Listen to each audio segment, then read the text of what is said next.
Welcome to the July 9th Clermont County Board of Commissioners meeting.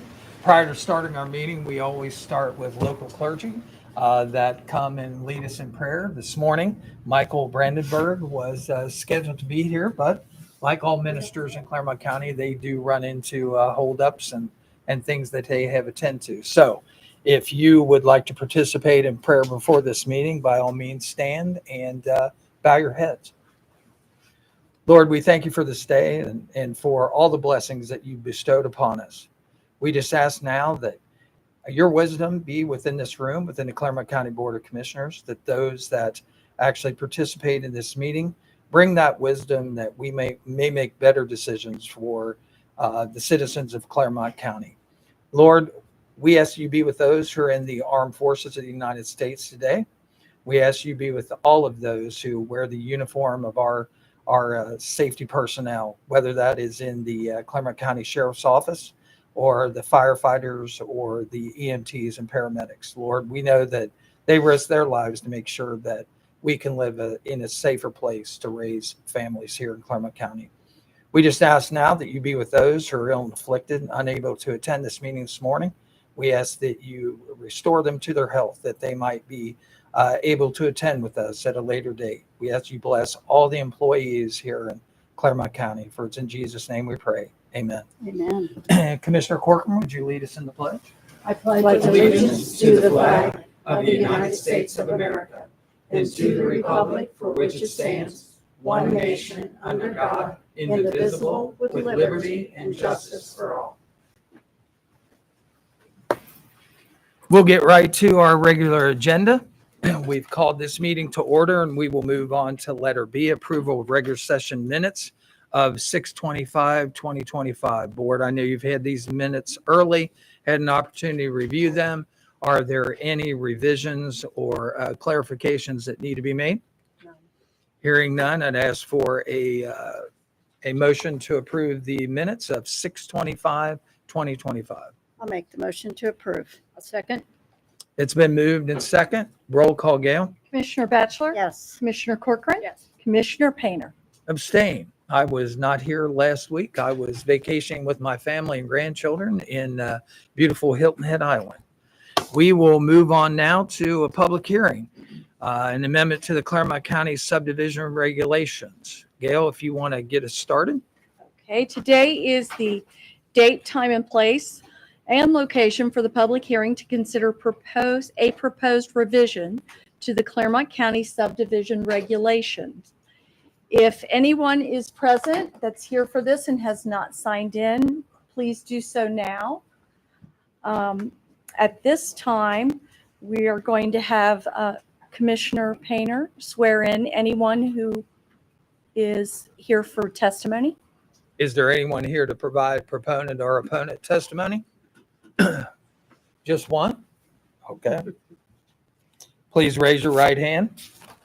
Do you solemnly swear or affirm that the statements you are about to make are the truth, the whole truth, and nothing but the truth, so help you God? I do. Thank you. Good morning, commissioners. Thank you for the opportunity to speak with you today. I know I've presented on this a couple times already, but obviously this is the official public hearing. I'm sorry, I'm Drew. I'm the senior planner for the county. As we all know, housing is really important in our county as we're very rapidly growing. And you'll hear that from Urban Partners today, who's going to present on our housing study. But I'm here to request an amendment to Section 801 B2B of the subdivision regulations, along with a supporting definition to Article 2. The purpose of this change is to improve the flexibility and efficiency of the development process without compromising infrastructure standards or public safety. The amendment would still require full utility bonding equal to the cost of construction and inspection plus 30% and approved by the prosecuting attorney. But rather than waiting for all water and sewer infrastructure to be built before any permits can be issued, this change would allow building permit applications to move forward once the bond is in place.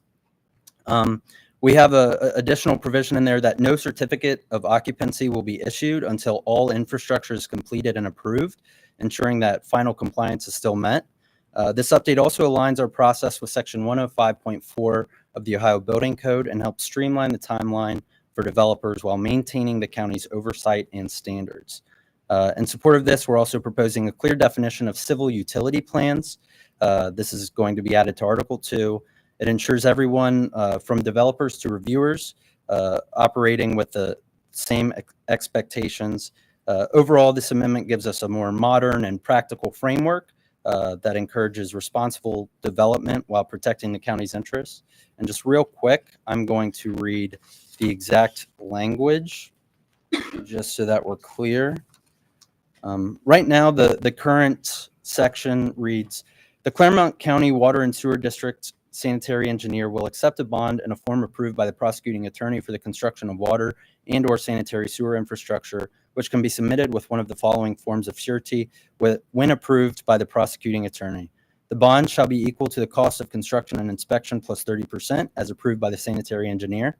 In no instance shall any building permits be issued until the construction of all proposed water and/or sanitary sewer infrastructure improvements has been completed in accordance with the approved plans. That final sentence is going to be stricken from the original text, and the new proposed text will read, while applications for building permits can be made at any time, in no instance shall a building permit be issued until such bond has been accepted. Building permits may be issued in accordance with Section 105.4 of the Ohio Building Code. A certificate of occupancy will not be issued until the construction of all proposed water and/or sanitary sewer infrastructure improvements have been completed in accordance with the Clermont County subdivision regulations and the approved civil utility plans. As I mentioned before, there's a supplement to Article 2 that provides the definition of civil utility plans, which defines it as technical drawings or documents created by civil engineers to show the layout and design of utility systems within a construction or development project. These plans ensure that all necessary services are correctly placed and coordinated. Examples of these utilities include water supply lines, sanitary sewer systems, stormwater drainage systems, gas lines, electric, power, and telecommunications conduits. That is basically the gist of the amendment and supplemental definition. We didn't receive any official comments. Obviously, this came from several meetings with home builders that were looking for a smoother process and more efficient timeline when they're constructing homes. They did raise a concern that the definition of civil utility plans included gas lines and electric, because obviously those are provided by a third party. But again, those are just related to the issuance of a certificate of occupancy, has nothing to do with phase building permits. And I think I just remembered I forgot to read Section 105.4 of the Ohio Building Code, which discusses phased approval. The building official may issue an approval for the construction of foundations or any other part of the building structure or building service equipment before the construction documents for the whole building structure or building service equipment have been submitted, provided that adequate information and detailed statements have been filed complying with applicable requirements of this code. The holder of such approval for the foundation or other parts of a building or structure may proceed at the holder's own risk with the building operation and without assurance that an approval for the entire structure will be granted. Such approvals may be issued for various stages in the sequence of construction, provided that all information and data required by the code for that portion of the building or structure have been submitted. The holder of a phase plan approval may proceed only to the point for which approval has been given. So I think phase permits is something that we already do for commercial structures. So this is kind of implementing something that our building department is already familiar with, and hopefully something that makes developing housing in Clermont County a little bit easier. Thank you. Board, any questions? Thank you so much. Sounds good. Thank you.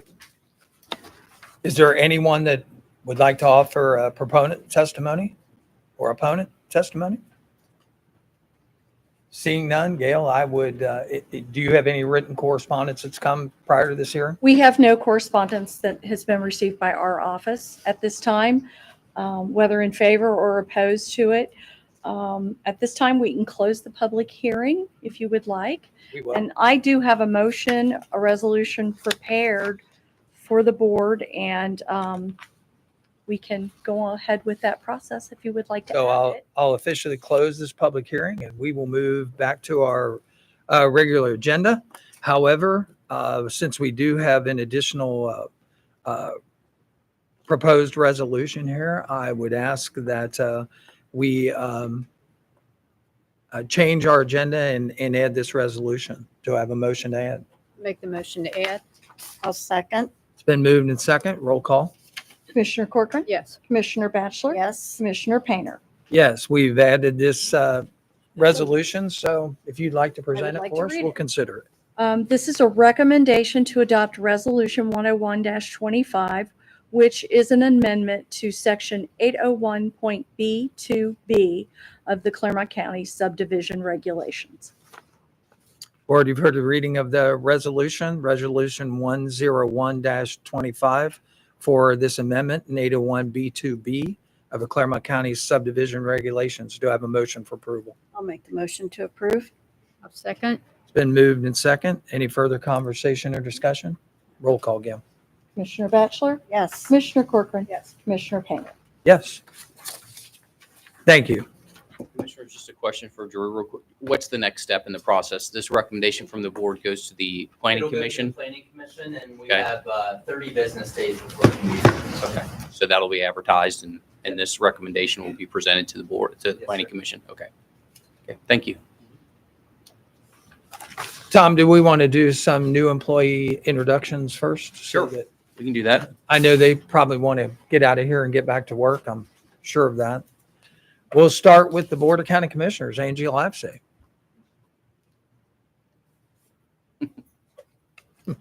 I think we have an introduction. She's running in here probably. Is she? Here I she hear comes. footsteps. Now she's coming. We see her. Well, hi, Angie. Hi, Angie. Grand entrance. Do that. We understand you might have a new employee to introduce. I figured that. Kelly, come on up. Good morning. This is Morning. Kelly Maggard. She is our new BCC Administrative Assistant too. So you've seen her sitting up front. She joins us from the medical field. She's got lots and lots of experience. She's lived in Clermont County for a very long time, right? And she's been married for 38 years. She says she has 2 adult children. I think most excitingly, she just became a first-time grandparent. So yeah, she has lots of fun hobbies. She gardens, has a koi pond, likes baking, and has a Bengal cat. Kelly, thanks for coming to Clermont County. Welcome. Yeah. Thanks, Angie.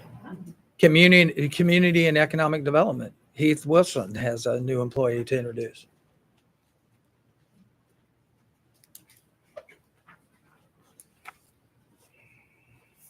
Good morning, Commissioners. Morning. Heath Wilson with the Clermont County Building Department. I have with me our new employee, Steve Molnar. He's started with the Building Inspection Department June 9th of this year. He's originally from Maryland, but he has lived in Cincinnati area for the last 10 years. He's has many years' experience as a journeyman electrician and foreman, which makes him a good fit for the Building Inspection Department. We're very happy to have him as part of our team. He currently resides in Harrison with his wife and daughter. Steve, thanks for coming to Clermont County. You bet. Good to have you. Clermont County Transportation Connection, Jessica Powell. I'm Jessica. Morning. Morning. So, Jim. Hi. This is James Abrams. Jim worked with CTC back in 2017. He left his employment with us for other opportunities. However, he did come back. He currently lives in the village of Batavia, and he has a 21-year-old son that is attending college at Huntsville campus of the University of Alabama, and he's going through the aerospace engineering program, which is pretty awesome. Yeah, it is awesome. But he's very happy to be back with us and plans to finish his career here with CTC. So. Great. James, thanks for coming back. All right, thank you. Again, you bet. Glad to have you. Facilities Management. Back up again. You got another one.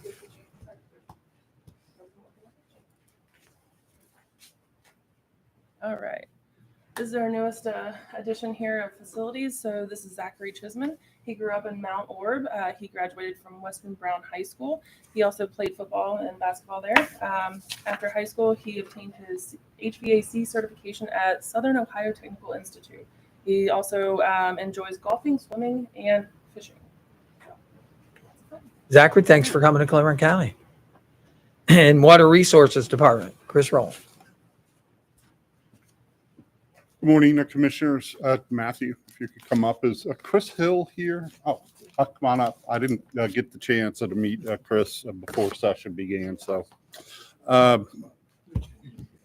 beside me, Matthew Perez. He's a maintenance a tech 1, recently relocated from Arizona a few months ago. I think you said April. Yeah. With his family. He has a, I should say, had a distribution operator 3 license in Arizona that converted into operator 2 in Ohio. And he has a CDL there license, and glad to have him here. Chris Hill on my left is a water operator 1. Chris is local, a degree from Cincinnati State Community College. He has a wastewater class 3 operator license, and he worked for Metropolitan Sewer District as an operator in a plant there, supervisor, but he is transferred or moving into the water side of the treatment. So I would assume that water treatment licenses are in your future. Oh, definitely. I just want to expand my knowledge, basically. Excellent. Glad to have you here too. Thank you. Appreciate having you both. Arizona, you're going to find out here in Ohio, water's a lot more plentiful than it is out there. No question. If you've never been to Arizona, one of the things they always ask is if you want water on the table, because water is such a high commodity. They just don't place it on the table for nothing, Yeah, well, thanks. Thanks for having you both. You bet. Picture. Yeah, if you'd all come up front, we'll do a picture. We might as well stay up here, yeah. We might as well stand in the back for this one.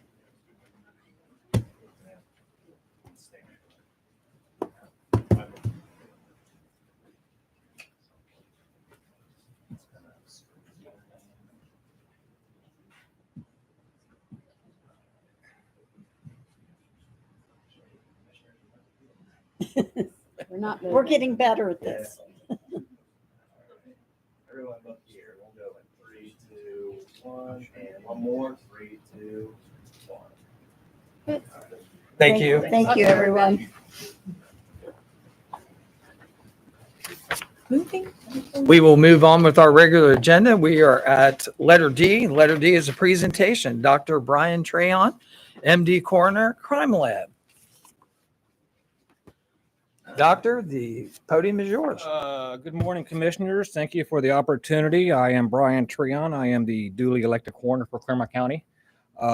Commissioner Painter, I take minor offense at your suggestion that the employees would want to leave before my presentation, but I will go on nonetheless. The offense is duly noted. Thank you for that. I'm here to notify the commissioners as well as the general public of a need of the Clermont County Coroner's Office, and by extension, a need for the citizens of Clermont County. And this need has recently seen a new sense of urgency, as I will explain here. What I would suggest is that we move our current coroner's office located at 2277 Bower Road to a new facility in Union Township. Union Township owns a lease of an office that we would be able to obtain at 4357 Ferguson Road. It would increase the size of our office. Our office is currently about 1,300 square foot. It would increase the size by about 6 times, and it would allow for expanded coroner operations in the creation of a forensics lab.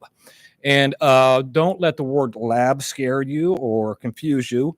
We will not be having Bunsen burners and test tubes full of bubbling beakers, but rather the word lab is required, as there are grants, as I will later discuss, that require they go to a quote unquote lab. Why the coroner's office? Why is the coroner here to discuss this? Because it falls under the coroner's purview.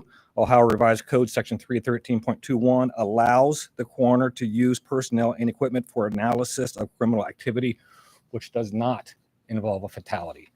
Obviously, our office is involved with fatalities, but this office would be available to non-fatal crime investigation. It would not fall under the prosecutor's purview as the prosecutor prosecutes. That would be a conflict of interest. It does not fall under sheriff or police enforcement purview as police enforcement investigates. Ours would be an analysis, an unbiased analysis of the information presented. There are wins coming towards the coroner's office. There is a National Commission on Forensic Science. It's a joint effort between the Department of Justice and the National Institute of Standards and Technology, and that is to enhance the practice and improve the reliability of forensic science. The commission has highlighted the need for more consistent and reliable data from medical examiners and coroners. What that basically means is they're suggesting that offices be accredited. There are national organizations such as NAME, National Agency of Medical Examiners, who give accreditation. They do not give accreditation to offices that do not operate labs. So as we are right now, we are not available for accreditation through these national committees. Further, with accreditation comes opportunity to obtain grants. So this is something where we would provide a better service to the citizens of Clermont County, but at the same time be available for grants, both from Ohio and the national governments, to reduce the cost to the population. Standards being presented in several current legislative bills will add requirements to the coroner's office, such as record retentions, death reporting, sharing statistics with multiple agencies, and certifications of the pathologists, coroners, investigators, etc. So these are the wins that are coming towards us, but I need to address what is with us right now. And that is our current office operates in an office of 1,300 square foot with about 200 square foot available for records and equipment storage. It's pretty small. We do not have unrestricted access. In other words, when you drive up to our property, quite literally on the same size sign, it says coroner's office straight ahead, and there's another sign that says restricted entrance. It's very confusing. We have to share facilities with other departments, and the recent mold blooming in our office has become a very big and pressing issue. We have issues with windows, with doors, and this obviously is the first time that I'm presenting this to you, but this has been communicated with facilities management. They're doing their best to mitigate, but it's something that has suddenly become forefront in our office. And I will put up some pictures of the ceiling of the coroner's office, which has a new leak, mold, which has been cleaned, painted over, and then reappears. The bottom right-hand corner is our kitchenette with the recent bloom of mold was mitigated, removed, and then a week later, the mold came back and the floorboard peeled away. So right now, as it stands, our office is being evaluated by ServPro. Right now, our office, I do not feel is safe. I don't feel the air quality is safe to be open to the public. So currently, we're operating outside of the office, and our office is not open to the public. The need for forensic crime lab. Currently, and let me back up for just a moment. With me is Ken Mullins. Oh, you're behind me. Good Lord. Sneaking up behind me. He is recently with me. He's our chief investigator. He also straddles time with the prosecutor's office. So he has a unique perspective to bring to attention to me difficulties that the prosecutor is experiencing in investigating crime that actually falls under the coroner's jurisdiction, as I suggested in a previous Ohio Revised Code. Currently, a lot of the forensic analysis is completed by outside agencies between Cincinnati and Columbus, and we are typically the secondary market for those agencies. And it leads to a backlog of 6 months to over a year. And so while these cases are being investigated, The perpetrators are out to do what perpetrators do. And so it is resulting in a lack of law enforcement. We just need to address this situation. Just two examples. There is a Clermont County case involving child sex abuse material on computers. There were 3 computers confiscated. They were taken to one of our local labs, and they analyzed one of the computers, found convicting evidence, and didn't investigate the other 2 computers. Those secondary 2 computers were returned back to the owners to have them use whatever information is on that computer. Another case involves a homicide investigation that took 9 months to conduct a cell phone analysis, as well as downloading information from the car infotainment system.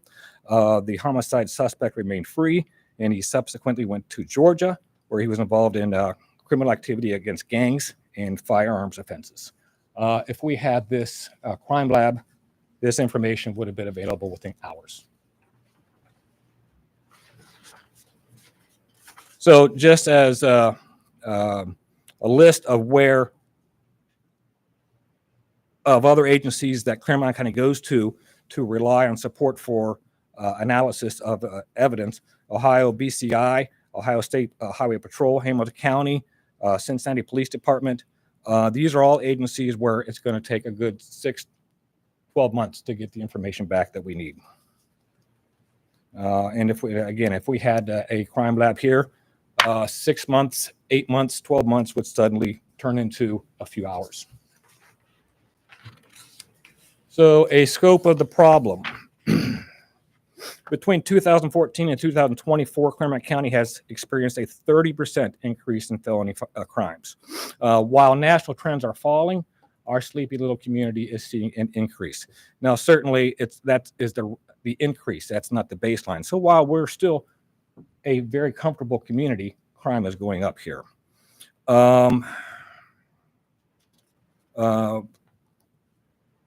There are some news reports there that would reflect how crime from Cincinnati is being chased out to the bedroom communities of Clermont County. Homicides from 2019 to 2024 have increased in Clermont County by 322%. When I was originally installed as coroner and subsequently elected, it would be a rare event where there was a homicide in Clermont County. We would go 0, 1, 2 homicides. Most recently, we had 10 homicides in 2024. The crime is here. Of the 47 homicides between 2012 and 2024, 64% involved firearms. Additionally, there are 389 firearm-related suicides, making up 62% of all suicide in Clermont County. So guns are here and they're here to stay. Drug-related deaths. And we've investigated 260 drug-related overdose deaths between 2020 and 2024.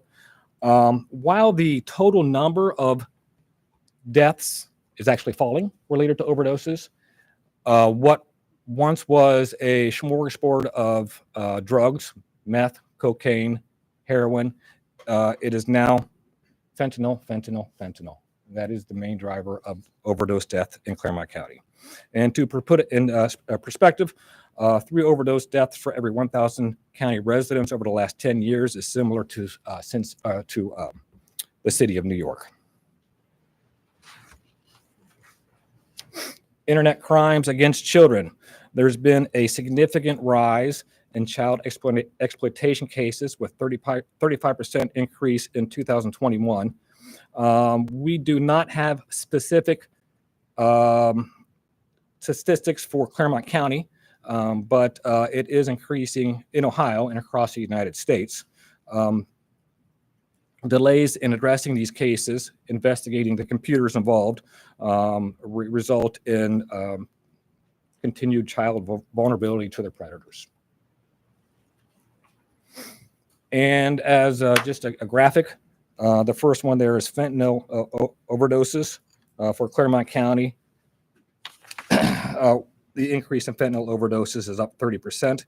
whereas nationally it's actually down 3%. Homicides were up 322%, whereas actually down nationally 13%.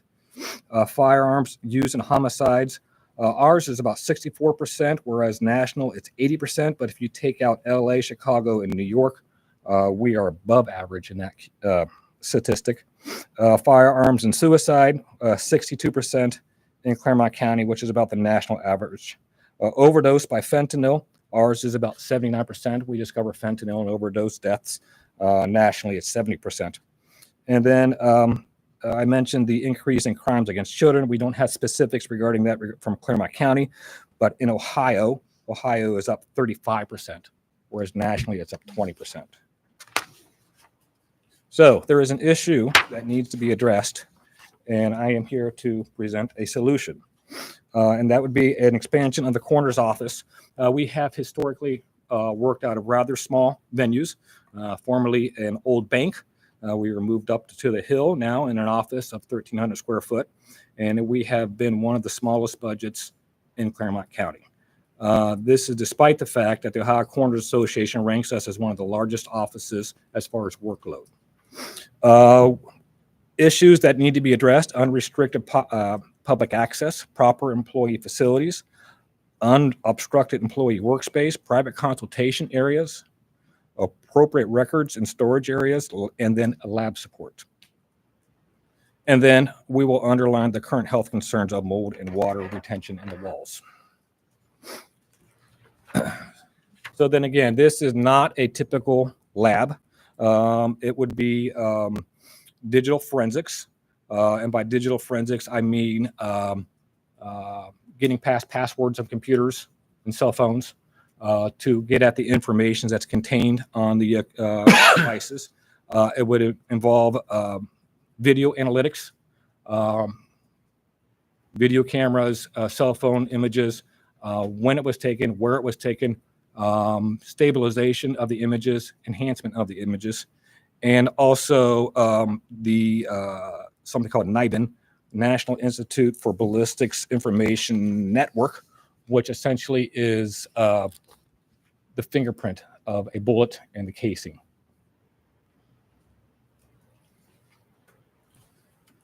Key components of this would be electronic devices, electronic device forensics and video forensics unit, and that allows specialized equipment to evaluate these pieces of evidence. National Integrated Ballistic Information Network, or NIBINS, I just discussed that, as well as involvement in the Crime Gun Intelligence Center. What this would involve is if there's a shell casing or a recovered bullet, essentially it can be analyzed much as a fingerprint is analyzed and then matched with the gun. And in fact, Ken, wasn't there a ballistics recovered that resulted in prosecution of someone who was actually in Springfield jail? Yes, when my prior job was a commander of criminal investigations at Union Township, and we began submitting NIBIN submissions through Cincinnati's NIBIN network. And our very first submission was a drive-by shooting homicide of an 8-year-old in Springfield. So we were able to recover the gun, have the shooter at one of our local hotels, and be able to contact Springfield to let them know that we had evidence to facilitate charges in their homicide. So that's currently a technology that we don't have direct access to. We need to rely on other facilities and their schedule to produce this type of information. The proposed forensic crime lab would include analytical support, such as looking at timeline creation, cell phone triangulation, and assisting investigators in connecting the dots in other crimes. And then also this would be a 24/7 type facility in that if there is an expeditious need for this information, it's available to us at 2 o'clock in the morning. It doesn't need to be shipped to Columbus. Location. Our staff, Ken, myself, have toured the area. We've looked at several locations, and a lot of them really didn't fit, and those that did fit quickly were put to other use. Building a new facility would estimate 20 to 30 million in construction. That's certainly not going to happen anytime soon, not tomorrow. So we have identified a facility at 4357 Ferguson it's actually a Cincinnati address. It's over behind Best Buy, Dick's, over in that facility, over by Children's Hospital, the annex of the building over there. This would be a 6,200 square foot area with secured office space. There's future expansion if needed. This particular, the entire building in the picture is actually owned by Union Township. They formerly rented it to one of the local school districts who have subsequently moved out. Union Township would prefer that this actually be rented out to a governmental agency rather than a private agency. The lease would involve cleaning, maintenance, snow removal, landscaping. Basically, it would cover everything. It's readily available and quite frankly, immediately available.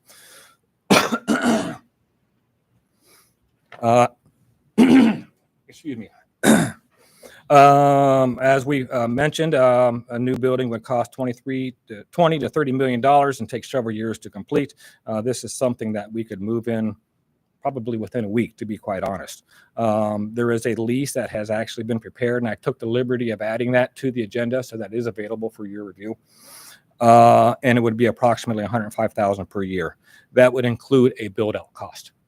So there would be no additional cost for walls and carpet and etc. So when you put this all together, the forensic labs lease, personnel, equipment would probably increase our budget by about $500,000 per year. That would increase our budget from about $650,000 to $1.15 million. Don't let that number scare you, as we have. Well, let me go over this. So the lease, $105,000, 2 criminalists to do the investigatory work that we're just suggesting, $95,000 each, which would include fringe benefits for them. Equipment and supplies, about $100,000. And then we'll just say miscellaneous expenses of about $10,000.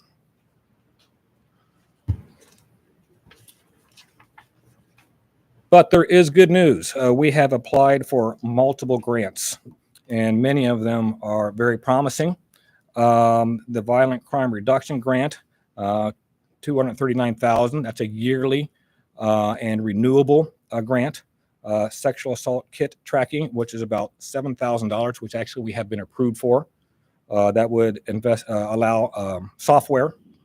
Project Safe Neighborhood would be cover lease and equipment, and that's about $213,000 per year.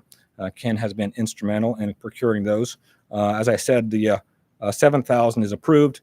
The other 2 that I just mentioned are looking very good.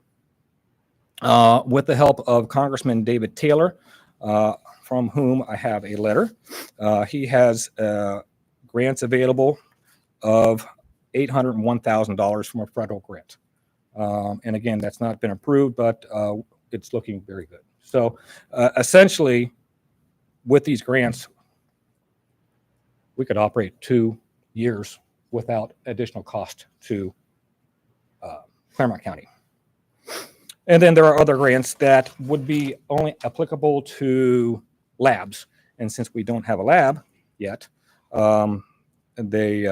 cannot apply for them. But there are more available if this thing is up and running. So as mentioned, I did attach a motion to approve a lease. It's not to push your opinion, but it's something that with the urgency of the mold situation, I wanted to get this on your desk sooner rather than later. I certainly would expect you to do your due diligence. I hope I've touched all bases quickly. I'm open for discussion. I'm sure there are questions, but this is something that Clermont County needs at, quite honestly, not a great expense. Any questions? Board, any questions? The only question I have right now, I know it's a lot to review, and we just got the proposed contracts and lease this morning. Yeah, I recognize that. Yeah. My question right now, though, is you mentioned that ServPro's on site. Do we have a contract in place for them to? We have dealt with facilities management without success. So we took it upon ourselves to get ServPro to get a second opinion. They looked at our office. They found water in all three exterior walls, suggesting that, and we're not contracting them to do All the right. work, Okay. but we were contracting. I wanted to make sure that was clarified. Okay, there's the distinction, yes. Yeah, and the only reason I found out was Tim from ServPro called me and said, "Hey, I'm in your building," and I was like, "What?" And it came as a surprise that. My apologies. No, it's all right. I just didn't know if something had already been in place that I was not aware of, and making sure. This, quite honest, this mold Yeah. has taken over our office, and I would welcome a visit from all of you. And this happened within the last 2-3 weeks. Now, are your staff working outside of there? Okay, that's the other thing I wanted to clarify this morning. And I like that you laid out the projected cost in your budget of where it would take you, staffing and everything. What would be the total number of staff do you project? 3 additional. Okay, thank you. So while this is a need for the citizens, as I discussed, a need for an office is immediate. And if we do not get into a proposed office, which I would not expect you to say just yes right now, by any means, I need to address that we need to be someplace. And that I have done renovation on my house, but never on a government building. This is looking like a major undertaking. We're going to need new roofs, new drywall, new insulation. It's going to be a cost. And can I just expand this a little bit further? Dottie, I know I don't want to put you on the hot seat here, but I've had communication just with Family and Children First Council of the need when things happen with our children. Is there anything you would like to comment on this morning at all in this? Thank you, Commissioner. Yes, as you know, we have had communication.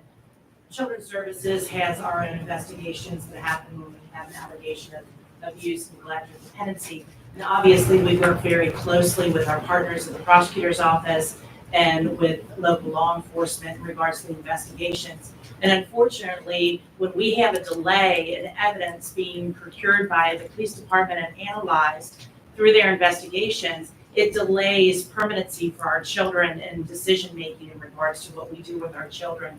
So having a place local for us where law enforcement can get to the information quickly, can then share that information with our workers quickly, makes it easier for us to be able to make the right decisions to keep the children safe in our community. So thank you for that. Great, thank you. I don't have anything further. Any other questions? I'd like to ask Jessica, if you would please, you've been up there, you've looked at this building.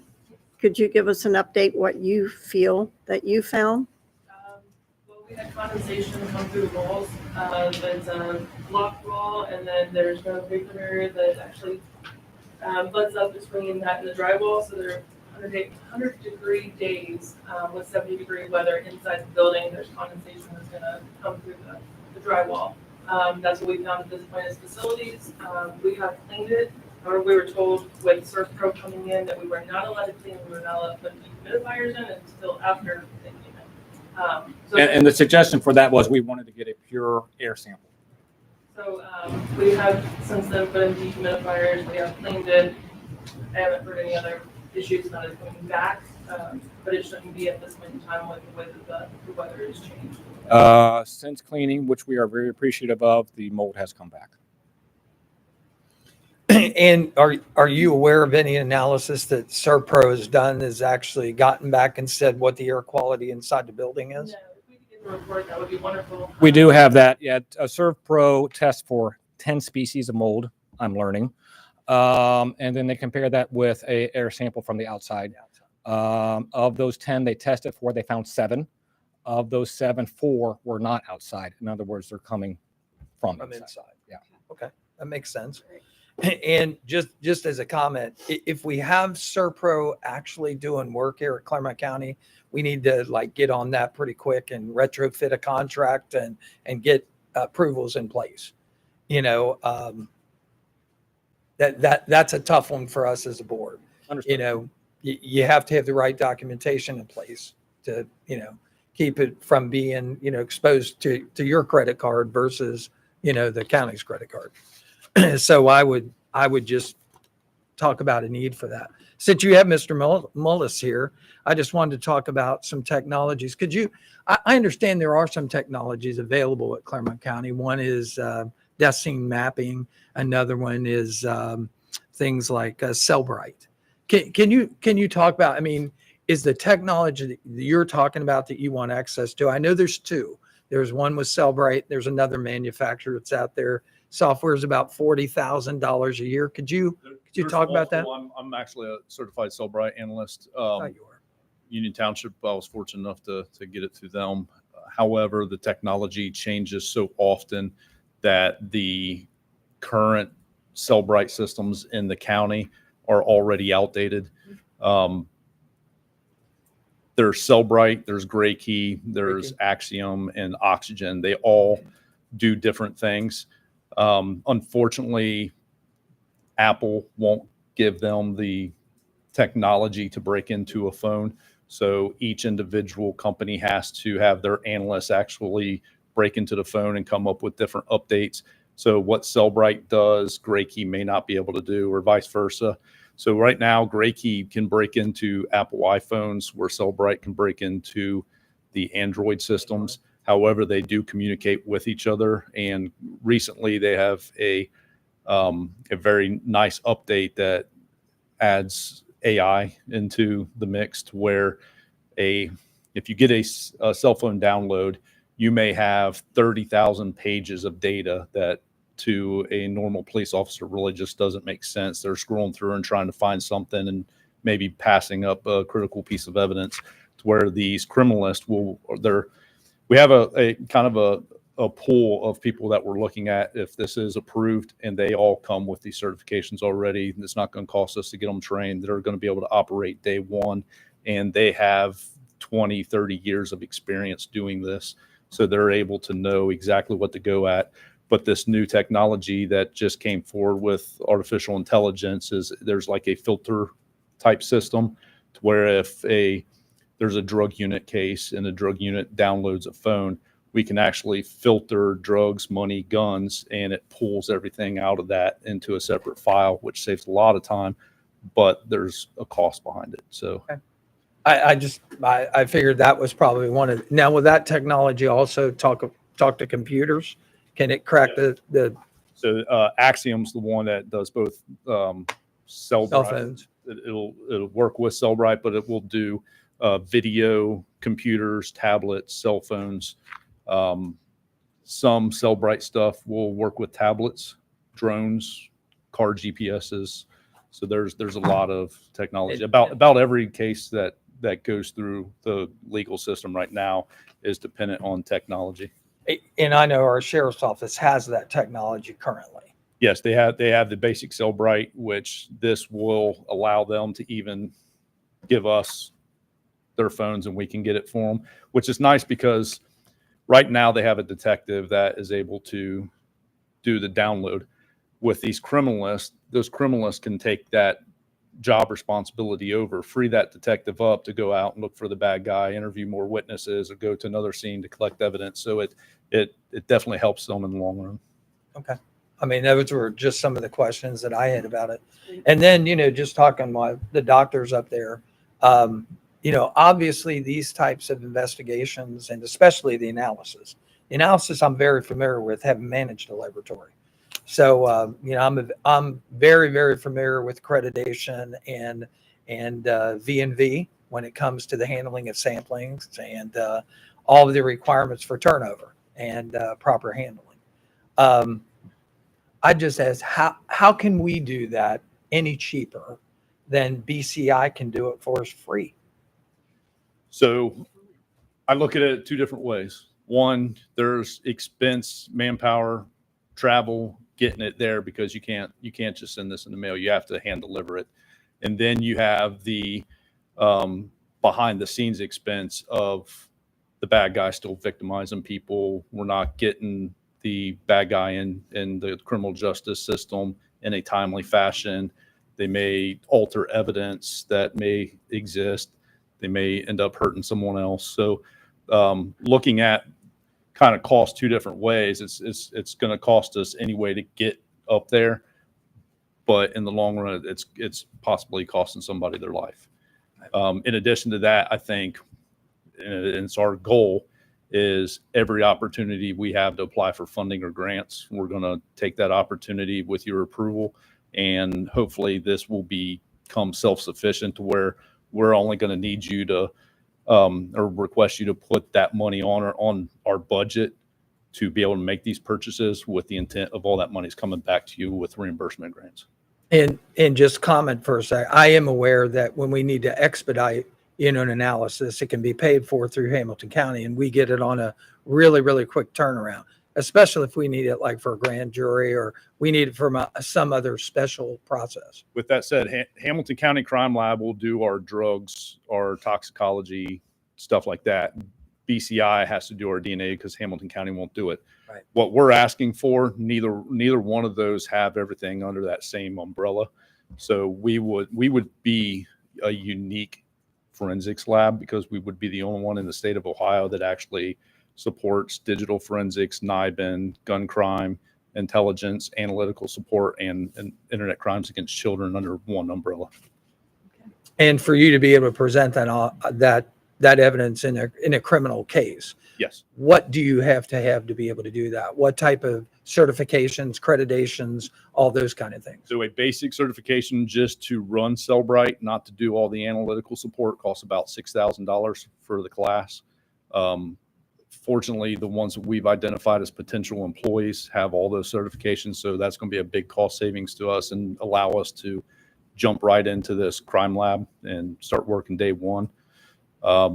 If we started fresh, we're looking at probably $50,000-$60,000 worth of training to get somebody to the point to be able to present this type of evidence, because these criminalists are basically going in and presenting a scientific method of gathering this evidence, and just regular officer off the street probably should not be the person to talk about scientific methods and stuff like that. Thank you. And for Dr. Trayon, I would just make mention that the proposed cost that is in this actual resolution is $15 a square foot. I just want to make sure that you're aware that we pay about $9.15 a square foot on any facility that we rent in Clermont County. So we would definitely evaluate this for cost, no question. But thank you. Thanks for being here today. Thanks so much. Thank you, Rick.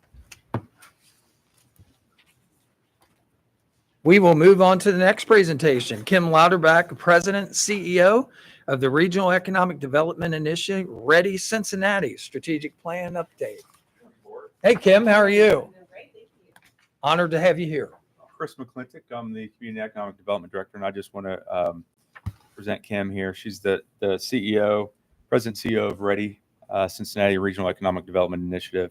Ready was formed in 2014 and has supported the creation of over 40,000 jobs in the region and over $6.2 billion in capital investment in our region.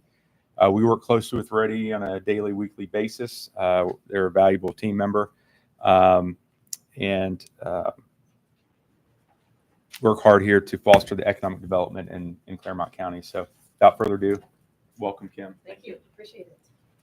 Good morning. This feels like a complete 180 from what you were just talking about. So I might have a little bit more positive story to share, but thank you for having me. It's great to see all of you. And thank you, Chris and Scott, for your partnership. This has been a great partnership for a lot of years. So I will be brief. I want to just remind you what we do at Ready Cincinnati. We're going to share a highlight of our 2024 results, but I really want to give you a glimpse into our new strategy, which is driving what's hopefully our partnership in attracting and growing jobs here over the next couple of years. Just as a quick reminder, for all of you who might not know what we do, Ready does stand for the Regional Economic Development Initiative. We are a private nonprofit, and our only job is to drive new job creation and new capital investment. And we do that through expansion of existing local business, as well as the attraction and retention of businesses across the entire 15-county area. Pretty unique in that we serve pieces and parts of 3 counties. It's fairly usual to see a regional group serve 1 or 2 states. We think we're the only one that serves parts of 3. And our sole purpose is just to unite this region to make sure we're putting our best foot forward in that activity. As a reminder, we are a small but mighty team. As Chris mentioned, over 40,000 jobs that we have created. There's 23 of us that do this on a daily basis, from site selection, project management, business development, and so on and so forth. And then as a reminder, this is our current executive committee. We have about 115 members who serve on our board. And of that board, this is about the 24 that serve on our executive committee. Amy Spiller with Duke Energy is our current chair, vice chair going to Dr. Evie Alessandrini next year with Cincinnati Children. So a great group, and you all do have a seat on that board, and we appreciate your support. Just as a reminder, we are fully funded by our investors as well as Jobs Ohio. So I always like to take a shout out to those. What you're seeing here are the organizations that support us at $100,000 a year or more level.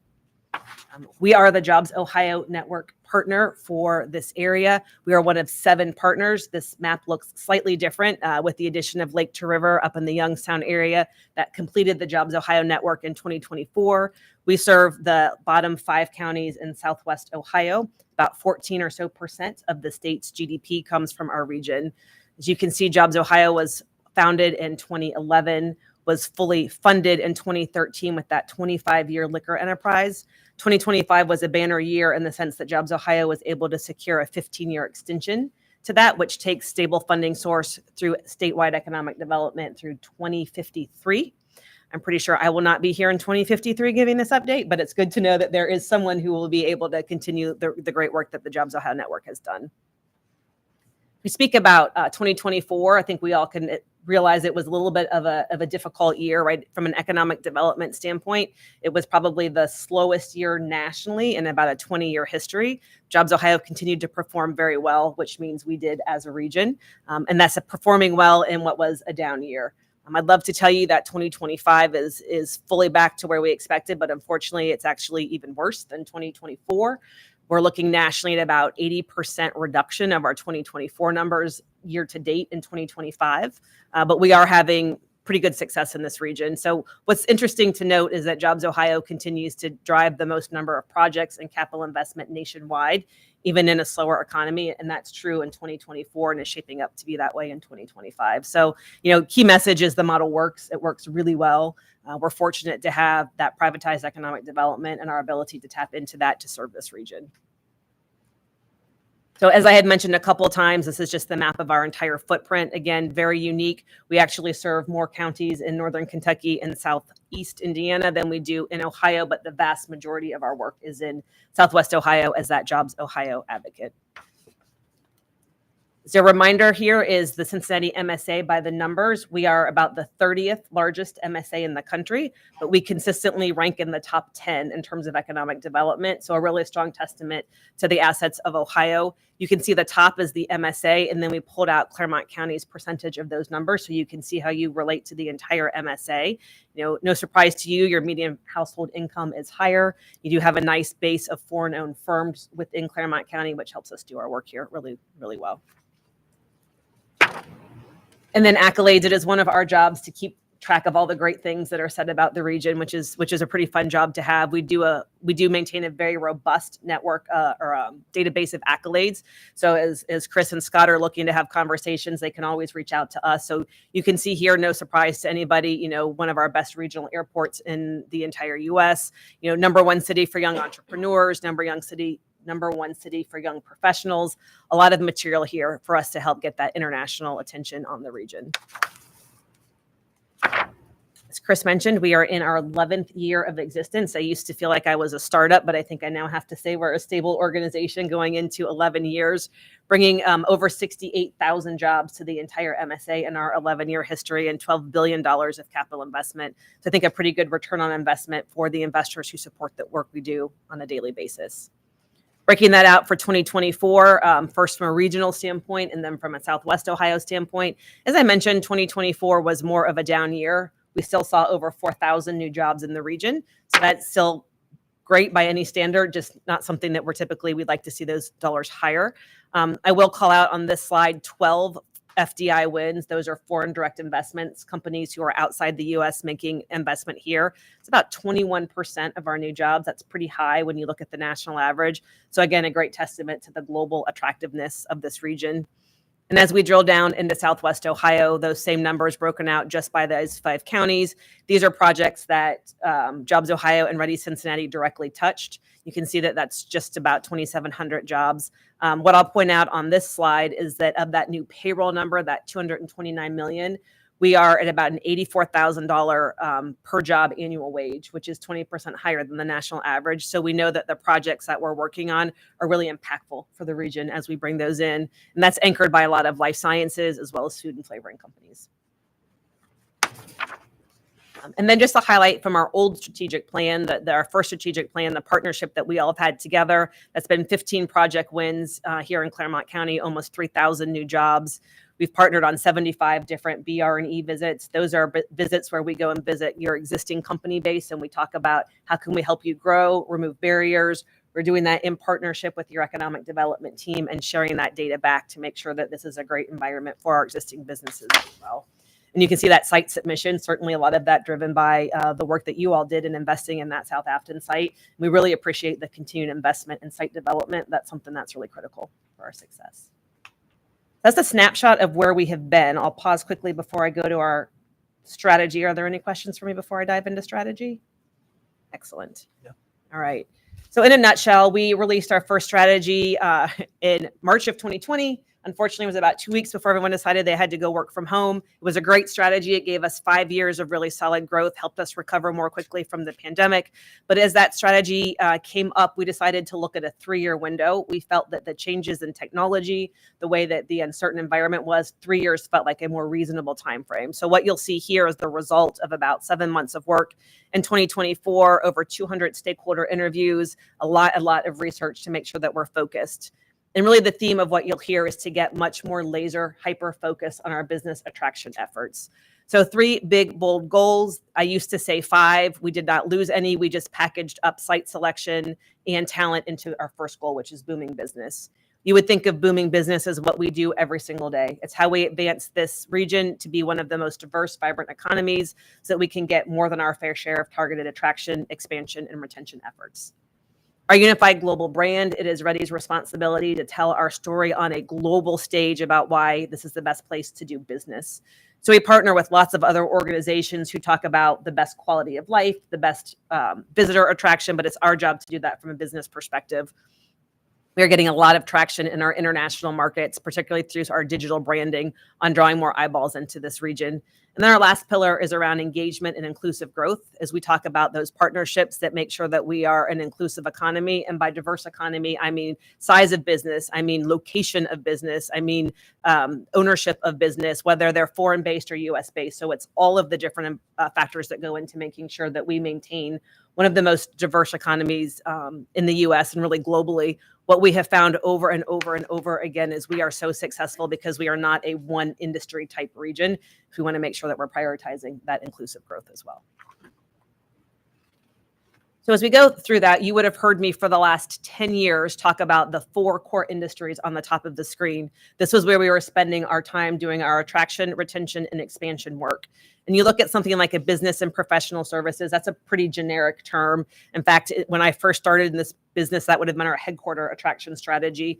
Technology was its own vertical back in the day. You know, we all know that that is really an outdated way that you look at technology. So we will continue to do the work in these sectors on our retention and expansion work, but we're going to get a little bit more targeted on our attraction work. What we've pulled out here is data, and this is through 2023. So you're seeing some declines in the life sciences, and that's really still somewhat pandemic related. What the region has experienced growth or decline in those industries, and then the bottom is what Clermont County has experienced in those same core industries. So we've taken this data and we've gone really deep into it and come up with our core attraction targets. So over the next 3 years, what you'll see, we're still doing a lot of work in life sciences. We've called out food, flavoring, and beverage as its own vertical. You all have certainly seen the lion's share of that with the Nestle Purina project. Aerospace and aviation with the naming of Cincinnati as the global headquarter for GE Aerospace have seen a lot of uptick in our aviation and aerospace work. And then the chemicals and materials manufacturing is a new segment for us. And what that does is really encompasses all of the technologies that we were thinking of. That's where you'll find semiconductor. That's why you'll find EV battery. That's where you find advanced packaging, consumer products. So while to me it sounds weird to say chemicals and materials, when you look at what makes up that sector, it's a lot of the core industry that you see drives this region forward. So in addition to those key industry targets, we're looking across the border. So that's whether it's a regional office, a global headquarter, a technology and R&D center, a manufacturing facility. All of those are of interest as we look deep into those verticals. And again, you can see what the Clermont County share of that has been also only through 2023. So hopefully at the end of this plan, we'll see quite a bit of increase in those numbers as we've been a lot more targeted. What you don't see on this slide is we also overlaid both domestic and international geographies across these. So now instead of saying we're going to do international prospecting in Germany, we're going to tell you that we're doing international prospecting in Germany, specifically around medical devices and urban and vertical farming. So again, getting much more technical in hopes that our at-bats are a little bit better seated and we're having more success in that market. I could spend a lot of time talking about this because I love it. I realize it's very technical. There will be a QR code at the end. It will take you to our website. If you are interested in any of the research, it goes a lot deeper into that plan. As we talk about taking those verticals to market, what you're seeing here is our conference and future show targets. So the top bolded areas are where my team has been or will be going this year. I just returned from the Paris Air Show myself. We were at the Bio Show in Boston, really seeing a lot of opportunities coming through. The ones that are not in bold are ones that we will be attending in 26 or 27, or ones that we're evaluating and likely will geofence, geo-target, and you'll see very direct advertising about the Cincinnati region at those shows. My ask to any of you all in this room, and certainly commissioners, would be if you have companies that you know are attending these shows, let us know. It's always great to go in partnership. We had a really, really big presence at the Paris Air Show, really anchored by GE, and that helps drive those supplier and vendor conversations. So the more that we can do that in partnership with our existing industry here, the better our opportunity is for success. As we talk about what's the best ways to work with us, I would say, first of all, you already do a fantastic job. So I don't know that you need a lot of encouragement on how to work with us. But just generally speaking, you know, what we find when we're working across our entire region is that our successful communities, they know their community and their assets, which I would say you all have a fantastic opportunity there. These are coming in odd. Those business retention and expansion visits, those are key opportunities for us to learn what works well in the community, where we can be better, and we uncover a lot of leads that way. So prioritizing those leads with us. And then site development. You all know me, you've heard me say for 10 years now, we need more sites, and I appreciate the work you all have done in that. We still need more sites. We cannot compete for, 400, 500 acre projects. We just don't have those sites at all in our entire region. And I appreciate the work that we've done together to do that, but continuing to think about site development as we go forward. And then when to engage with us, again, anytime that we can talk to a company, we need to get to them before a decision is made. We're looking at companies who are creating 10 or more jobs. They're going to spend $1 million or more in capital investment. We look at that 3 to 5 year period. Always bring us in to have a conversation. Doesn't cost the company anything. And oftentimes we can help get in front and really help create an inducement and a package that looks across job creation, talent attraction, financing to bring them in. I would like to just close by calling attention to our small business grant. This is a newer grant, originally released during COVID, that was targeted for specific organizations that were in underrepresented areas or underrepresented ownership. Those criteria have been removed. These are for small businesses that are growing, that really could look for, wouldn't necessarily fit those 10 new jobs or that $1 million of new capital investment, but are looking for ways for us to help offset some of those costs. $50,000 grants that are helping to buy machinery, equipment, helping to offset costs of lease. This has been really impactful in helping drive those project numbers. Even when we're seeing a little bit of a slowness in 200-300 person projects, we're still seeing a lot of opportunity in this area. So I would encourage you, if you hear of any of those, to please make sure they're connecting with us as well. I speak quickly and I do that somewhat personally, but lastly, how can you help? You all do this again really, really well. Please get involved with us. We can't help and promote what we don't know. And we're asking for everyone's help in making sure that we're always telling those regions' accolades. Unfortunately, we're really good at talking about the negative things that happen, in our region, and we're less good about celebrating all the great things. So as we're celebrating the great things of this region, we know we get the eyes of our international companies and our global site consultants. and then helping just connect us to companies who might need help, right? That's what we're here to do, is to make sure that we are promoting this area and keeping them here. There we go. What questions can I answer for you? Board, any questions? Questions? Thank you, Kim. Thank you. Very Appreciate your nice. partnership. Thanks for being here today. Of course. Thank you. Thank you. Kim. Appreciate it. Thank you.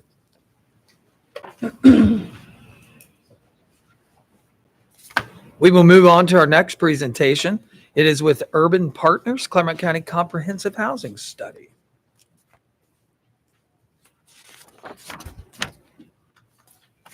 Good morning again. Morning. In 2024, the county put out an RFP to conduct a housing study to assist the county commissioners in evaluating the strategy and the current housing needs within Clermont County.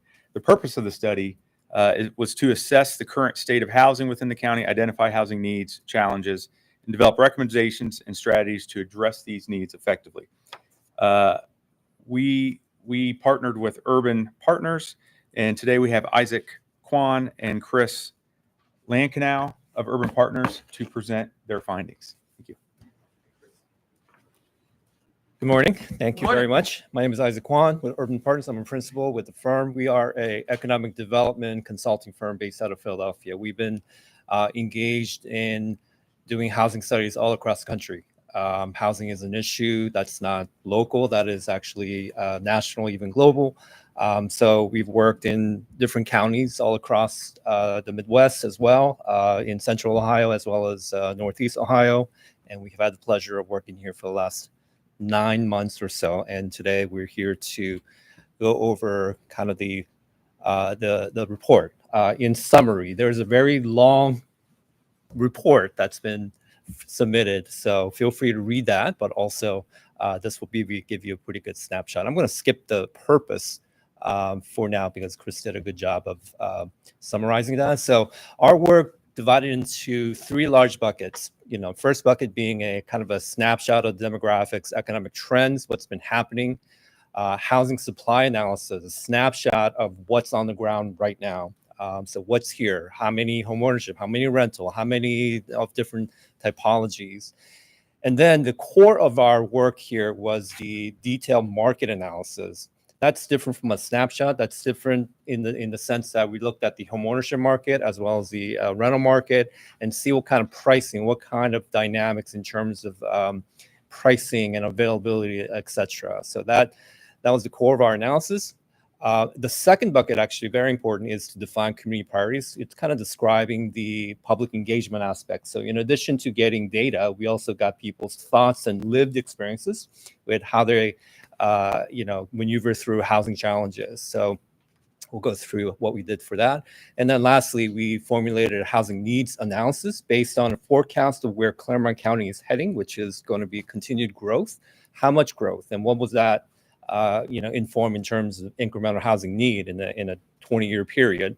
And then lastly, we will describe some potential action strategies that you may want to consider. So we call that a toolkit that you can utilize to formulate your actions going forward. Just to summarize the stakeholder interviews, we reached out to about a little over 50 key stakeholders, ranging from elected officials to large employers, developers, etc. And we have sat on one-on-one interviews with 31 individuals. There should be a kind of summary of that, those conversations in the report.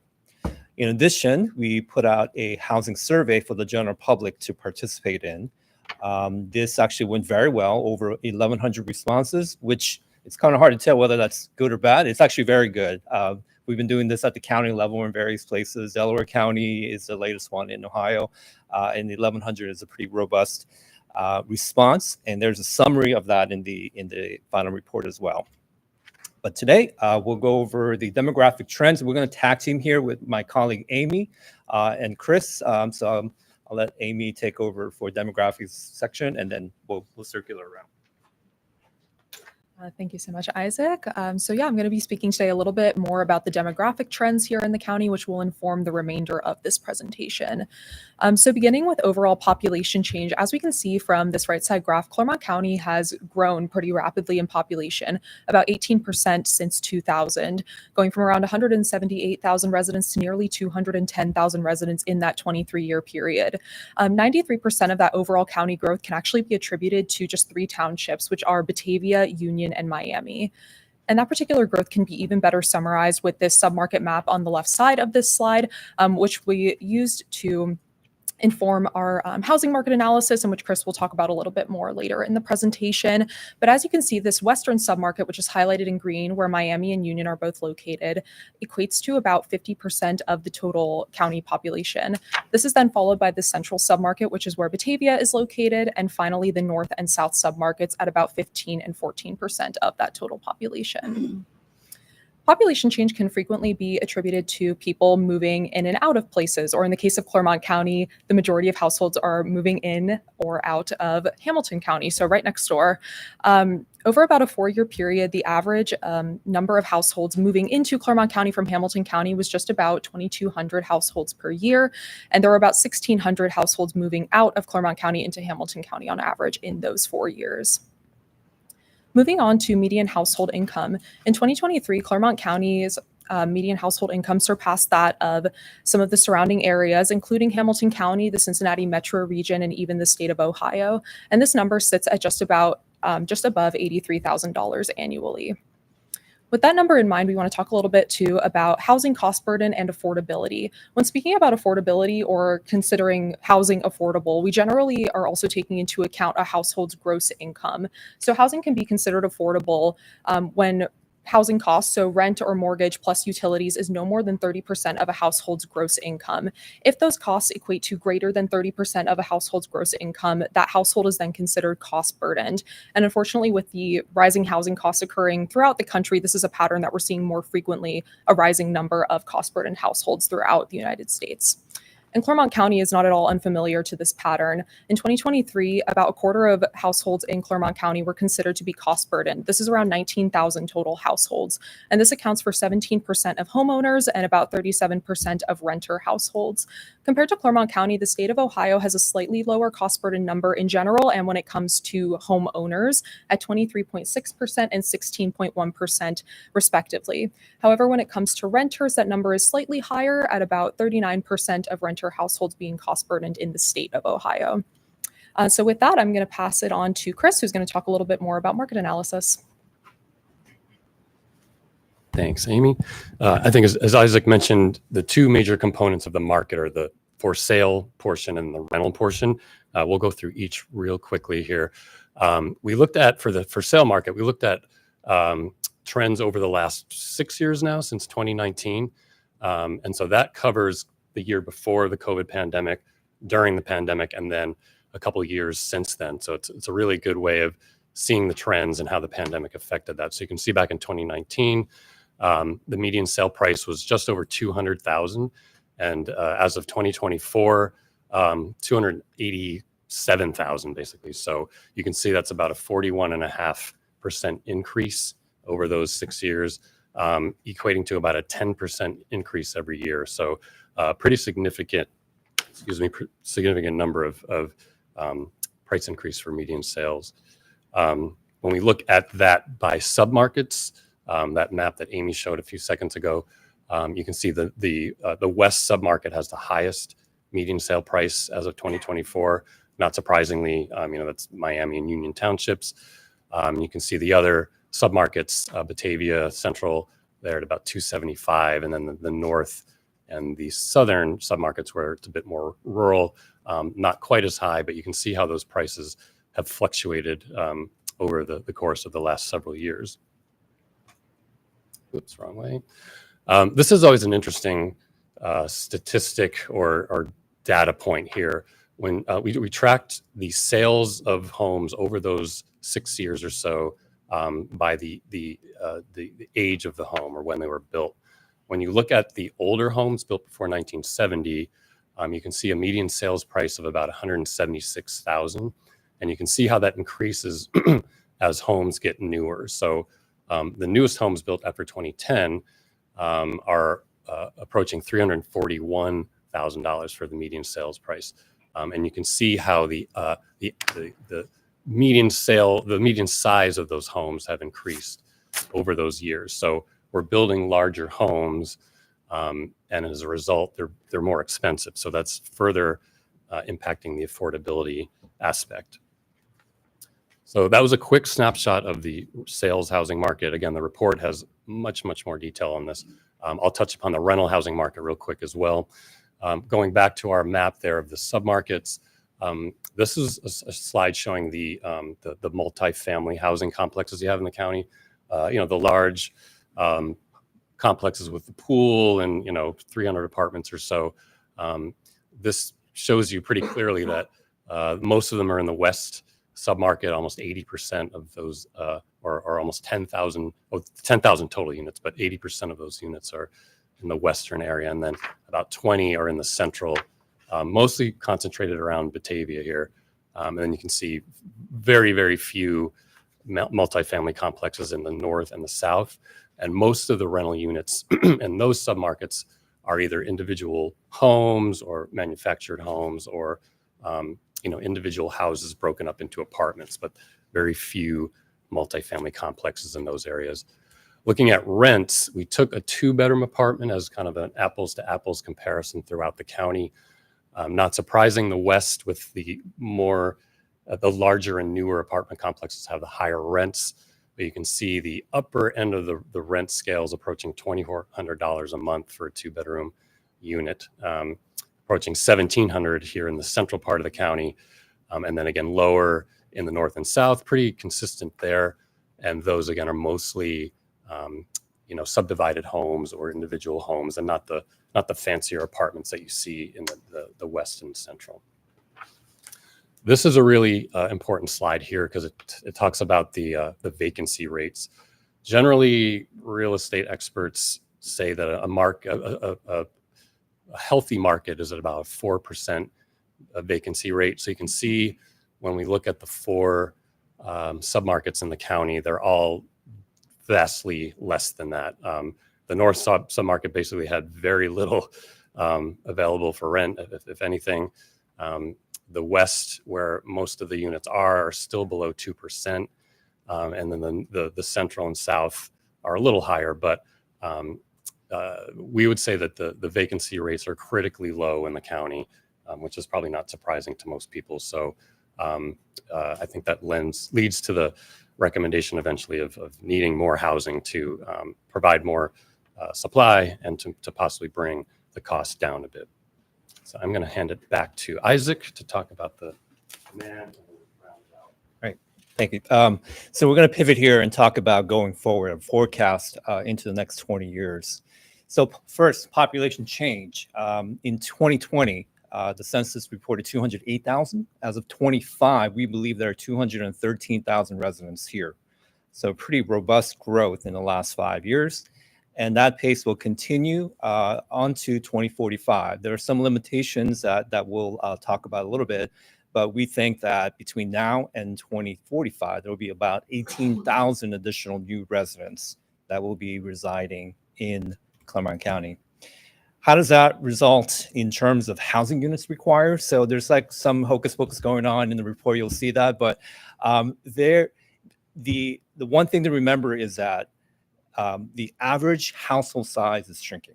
So as baby boomers retire and young people delay, traditional family formation, that housing units are more required because households are shrinking. So that equates to more of a need. That's one thing to keep in mind. But as new people come, you're going to have to keep building at the rate of, in the next 5 years, 2,230 units. And in the 2030 to 35 period, that almost doubles to 4,000 units during that period. And then 2,100 after that, 32. So it comes in waves and cycles. However, the top line number is you need to build 11,600 units in the next 20 years. I believe that's about 580 units per year, every year for the next 20 years. in the report, we go into more detail about what kind of housing is needed. There it simply describes the age of home occupant, whether they're under 64 or over 65. And then owner or rental. So you need to build about 9,800 units of home ownership. Of that, about 1,000 needed for seniors. In terms of rental, not as much, but still considerable, 1,800 units in the next 20 years, about 92 per year. So it's a robust growth that we're anticipating. We think this is actually conservative. There's some limitations in terms of infrastructure availability, land availability that you're going to get into in the 20 years, but about 600 units per year every year for the next 20 years. In light of that, in light of everything that we've kind of documented in terms of market as well as the current trends, what do we think could be some ideas and themes in which that we think, this is our opinion to you, recommendation in terms of how to position yourself to absorb that growth. There are 5 themes that we've outlined, and just quickly one by one. First one is to drum up, foster community support for a diversified housing stock. Number 2, target development and growth in high demand areas. So, some portions of the county are set up to grow, continue to invest in that while maintaining balance in other places. Number 3, preserve and improve aging housing stock. Some of your housing stock are aging. A lot of are new. I mean, new developments are going up as we speak, but there's some older housing stock that needs to be maintained. So how do we do that? Number 4, expanding housing options for the senior population. Now, seniors are the biggest growing population. Any community in America, you run into that. This is not an exception. So how do you accommodate for that? Number 5, reducing barriers for first-time home buyers. So this is a critical need that we've identified. So we'll quickly describe some short-term ideas and some mid to long-term ideas under each. So fostering community support for diversified housing stock. Some short-term items could be securing allies from a broad range of interests, including business community, to preserve and create homes that are within reach of low to moderate income families. So we had a presentation from the business community. I think if you talk to the businesses, they will talk about talent availability, but also related to that, could they live here if they move to the Cincinnati regional area? So Clermont County, if they have ample housing, could be an area where economic development is supported. So it's a critical need. So securing allies in that respect would be critical. Raising awareness among elected officials, municipal leaders, and planning zoning board about the fiscal impact of denser residential development pattern. Whenever you do a fiscal impact study of residential, the most costly, the net cost, the biggest cost is single-family detached homes. It costs the most to the fiscal bottom line. And in fact, residential mixed use or multi-unit property is actually net benefit to the fiscal bottom line. So this kind of conversational awareness of that, I think, would be a good initiative. Some long-term or mid-term action items under this could be gaining support from developers and home builders to construct smaller homes, serving the workforce segment. So as we documented, homes are getting bigger. Some of that is economics driven, some of that is market driven. But if there's a big need for smaller, right-sized homes, let's call it a 1,400 to 1,800 square foot home. Those are actually hard to build because of economics, because of land use policies, because of zoning, but also because of people just want a bigger home because they're investing a lot of money into that. But there's a big segment that could use slightly smaller homes at a better price. Promoting development of mixed use and multifamily apartments, townhomes, condos, appropriate sections. Now, we're not saying build that everywhere, but building in appropriate centers where we have some clusters of infrastructure and transportation facilities. So I think that would be a long-term goal under this. Second theme of promoting growth in high demand areas. And so short-term actions could be identifying and marketing publicly owned and underutilized land for housing development. So that is a low-hanging fruit. If land is scarce, one thing that government can do is to free up properties or land that's already owned by government to have a public-private partnership in some ways to develop housing that is critically needed. Number two, we are pleased to hear about the development approval process being, kind of trying to be more efficient and be more agile and respond to the development community.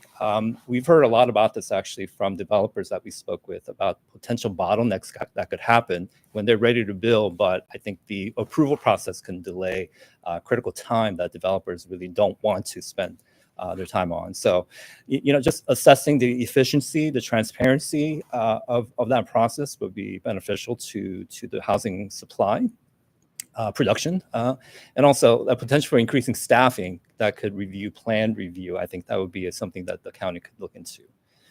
Third under that is prioritize infrastructure improvements, water, sewer, roads, and growth corridors. If there is insufficient infrastructure, that pretty much kills the project in many cases because it's so costly. But steering development into those already serviced areas, number one, but also if there's insufficient areas where you would like to grow into, that might be something that you can look into in terms of future investment. Now, long-term aspirational goals are adopting inclusionary zoning, density bonuses in high demand areas such as the Route 32 corridor. These inclusionary zoning is a catch-all term, but making sure that different housing types are included, affordable workforce, as well as executive housing, etc. So that's something that we think is a long-term aspiration, but something to look into in the future. Number three, the aging housing stock. How do you do that? Short-term actions, potential things that you can consider, a rehabilitation program, expanding that. There's some already in existence, but low-interest loan programs for low to moderate income homeowners. So these are homes that are, some of them are like 1940s and earlier, some even in the 1970s. Those are aging pretty rapidly as well. So if there are programs to stabilize that, it would actually improve the whole neighborhood, we think. Weatherization, energy efficiency, these are things that can lower the housing cost. I think that would be important consideration in this effort. And the short-term, midterm would be a rental property code enforcement initiative. Some of the rentals are kind of tired, and we're not sure the quality of the enforcement, the maintenance, etc. So if the county can step in and offer technical support in terms of smaller jurisdictions that have jurisdiction over their code enforcement, this might be something that would improve and stabilize the rental housing stock of the aging houses. Theme number four, for senior population. So some of the short-term actions that the county can look into is to offer technical assistance to encourage accessory dwelling units. Now, that's a buzz term that we've been hearing all over the country. This is a kind of separate unit, not a whole development, but a granny suite, in-law suite, etc. This is not going to be solving the affordability challenge, the housing challenge in a large scale. But for those households that can benefit from it, I think having something in place to easily kind of build one of those, if they have the means and the desire to do so, I think would be appropriate. Second one under that is home modification program for seniors, for low interest loans, etc. One thing that we wanted to point out is in the survey we asked seniors, what's your long-term goal in terms of housing? And as always the case, most seniors say we don't want to move. We're going to stay where we are. But if we ask them, is your home able to age in place, or is there a bathroom on the ground floor? Is there a bedroom on the ground floor? Is there a big old stairs? I think those things present some challenges, and the survey does indicate that. So if you can come alongside senior households, provide some loans or some grants for ramps, bathroom grab bars, showers, etc. So I think that would go a long way in terms of helping seniors stay and age in place. Now, the two midterm actions would be to provide new lower maintenance housing for targeted to seniors. Examples may include cottage homes and patio homes. Those are kind of a rancher style, one level. I think those are very popular. And we've seen a few, in the county. I think that will be continuing in terms of demand, we think. And lastly, coordinate with affordable housing providers to build new income-restricted senior housing. So not all seniors have the means to be able to afford a new home or patio home or cottage home, or even fix up their homes, but they need some assistance. So partnering with those groups would be key. Almost home here.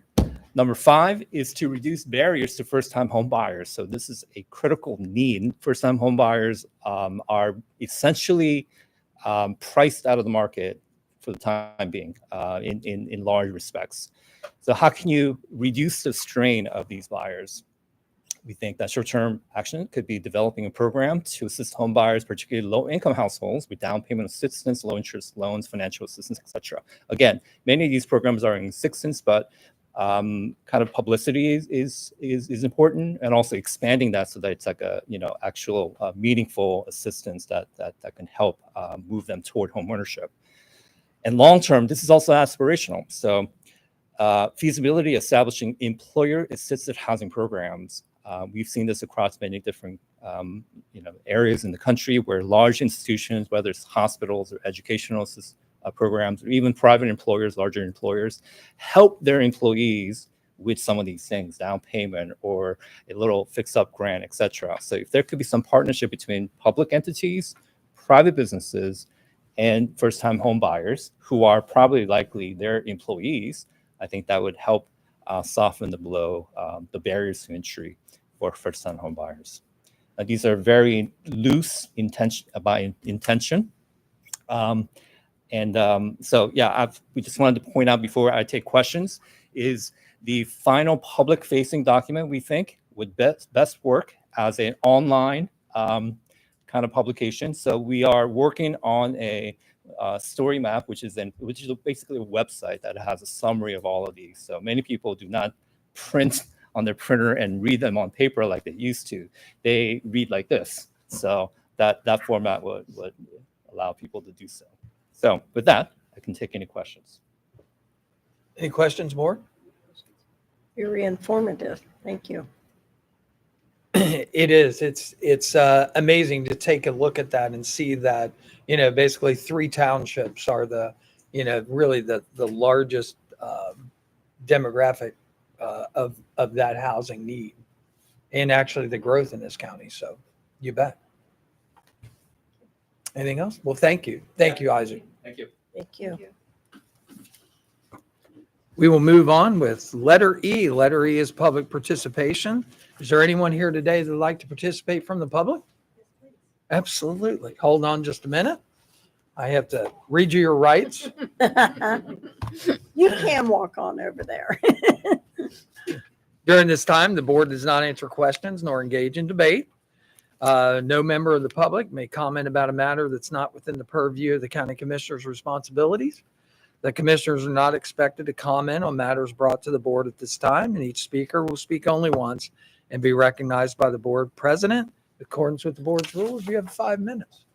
Thanks for being here this morning. Tell us who you are and where you live. Thank you. Good morning, commissioners. My name is Laura Barron Allen. I am the Chief Assistant Prosecutor of the Felony Division of our Prosecutor's Office here in Clermont County. With me is Christina Dattalo. She is the Assistant Prosecutor in the Felony Division who is lead on all of our child abuse and child sex cases. So thank you for giving us the opportunity to speak in support of the digital forensic lab that was spoken about by Dr. Treon earlier this morning. Dr. Treon in the coroner's office provided a thorough presentation with all the relevant statistics, so we're not going to rehash any of that for you. But Christina and I would like to provide you with some examples of real cases that she and I have both handled and worked on, and how these cases were affected by the digital forensics or the lack thereof. One such case that we both handled was the murder of Bobby Farrell, who was a young man from New Richmond.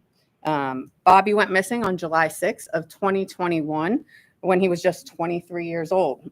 In the evening of July 8th, just a day and a half later, New Richmond Police Department called BCI, the Bureau of Criminal Investigations for the state of Ohio, to assist them in the investigation in locating Bobby, who at the time was a missing person. BCI sent a full team of agents and investigators down to help New Richmond Police Department. That team assisted of well over 8 investigators, including 2 who were specifically assigned as digital forensic analysts. And that's really important in this case. BCI was able to immediately begin to obtain and analyze cell phone location data for both Bobby as well as the last person who was seen with Bobby when he was alive, Bobby's best friend, Keontae Gardner. By the afternoon of July 10th, agents with BCI had been able to determine that the story which Gardner was providing law enforcement was absolutely fabricated. They had the digital evidence, they had the cell phone location data for both Bobby and Gardner, and they were able to, in speaking with Gardner, they were able to present him with that evidence. They were able to contradict the story that he had been providing them. And ultimately, they were able to gather a confession from Gardner, who indicated at that time, yes, Bobby had been killed. Throughout the investigation, agents obtained and combed through a mountain of digital evidence. Obviously, they combed through the cell phone evidence of the victim, ultimately the cell phone evidence of 2 suspects, and an individual who actually owned and provided the murder weapon. They also combed through numerous hours upon hours of surveillance video from a hotel where one of the suspects had been staying. They were able to track the 2 suspects the days leading up to the murder, the day of the murder, and days after the murder at the hotel. They were able to track them to various gas stations, to convenience stores where cleaning products were purchased to clean up evidence of the murder. They were able to track them via flock cameras and license plate readers. And all of this digital evidence was obtained and analyzed by those 2 forensic analysts. Through that digital evidence, the agents were able to determine both individual, Gardner, and an individual by the name of Christian Beasley, who ultimately was the shooter. They were able to determine their participation in the murder. They were able to determine where the murder occurred inside Gardner's vehicle. They were ultimately able to locate the murder weapon, and that digital evidence led them and to the body of Bobby Farrell, and they were able to bring Bobby home to his family. Frankly, commissioners, currently we do not have an agency in our county who has that same capability to be able to obtain and analyze that amount of forensic evidence in that kind of a timely manner. And had BCI not had that capability, I'm not sure we would have been able to find all of the evidence that we were able to find, nor would we have been able to locate Bobby's body and bring him home. Obviously, in missing person cases, in murder cases, and frankly, in any felony case, it is imperative that our local law enforcement have these capabilities to be able to optimize their investigators' capabilities. As Mr. Mullis indicated, it is critical that investigators are able to locate witnesses, interview witnesses, go to different areas of where crimes occurred while someone is analyzing the digital evidence and then providing that evidence to the investigators. This need is immediate, as you can see from Dr. Treon's presentation, but also in our currently pending felony cases. We have a significant backlog of cases where we are still waiting on digital evidence on cases that have been pending for months and months, or we have investigations pending where we cannot proceed because we don't have that evidence back yet. This is the reality of criminal investigation. And although I discussed Bobby Farrell's case as one example, the digital evidence does play an important role in all kinds of cases, from murders to drug cases to burglaries, fraud rings, and of course, our child sexual assault cases. And I'm going to let Ms. Datillo speak to you more on that. Sure. Thank you. Do I get my own 5 minutes? Yeah. You do. I don't need it. I don't need it. Zeros are scaring me. So again, I'm Christina Dotchlow. Good morning. Nice to see you all. That case that Ms. Barron Allen was talking about, we were lucky that BCI had agents available, because if they hadn't had agents available, we're not their priority. They have many other jurisdictions they have to go to. So it would have been days, weeks, maybe even a month before that family got the peace of mind of he's not missing, he's not alive, that here's the result of where he is.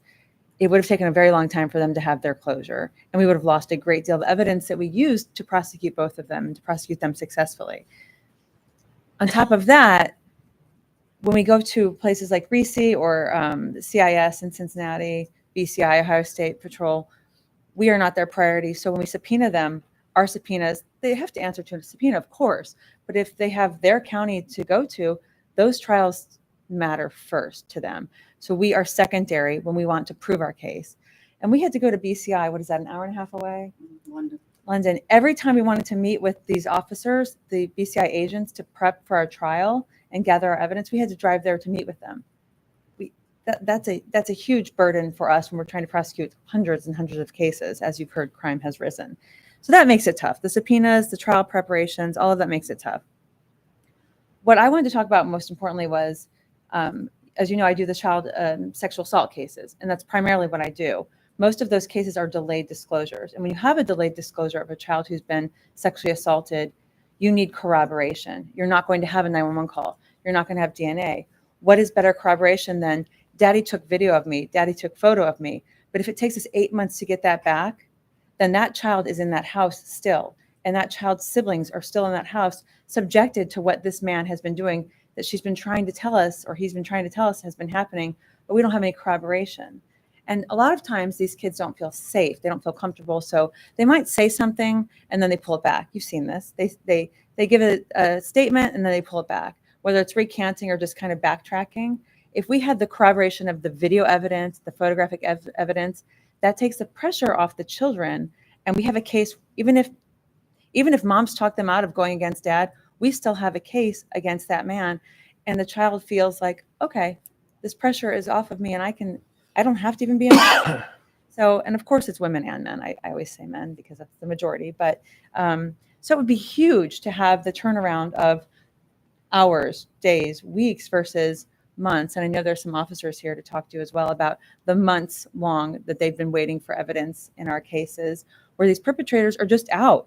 I had one a few weeks ago where we finally just had to arrest the guy because we didn't have time to wait for the forensic downloads. We didn't have time to wait for the videos and the photos. So we interviewed the child. She made a very good disclosure and he's arrested now. And we're expecting to have a second indictment when these hundreds of videos come forward.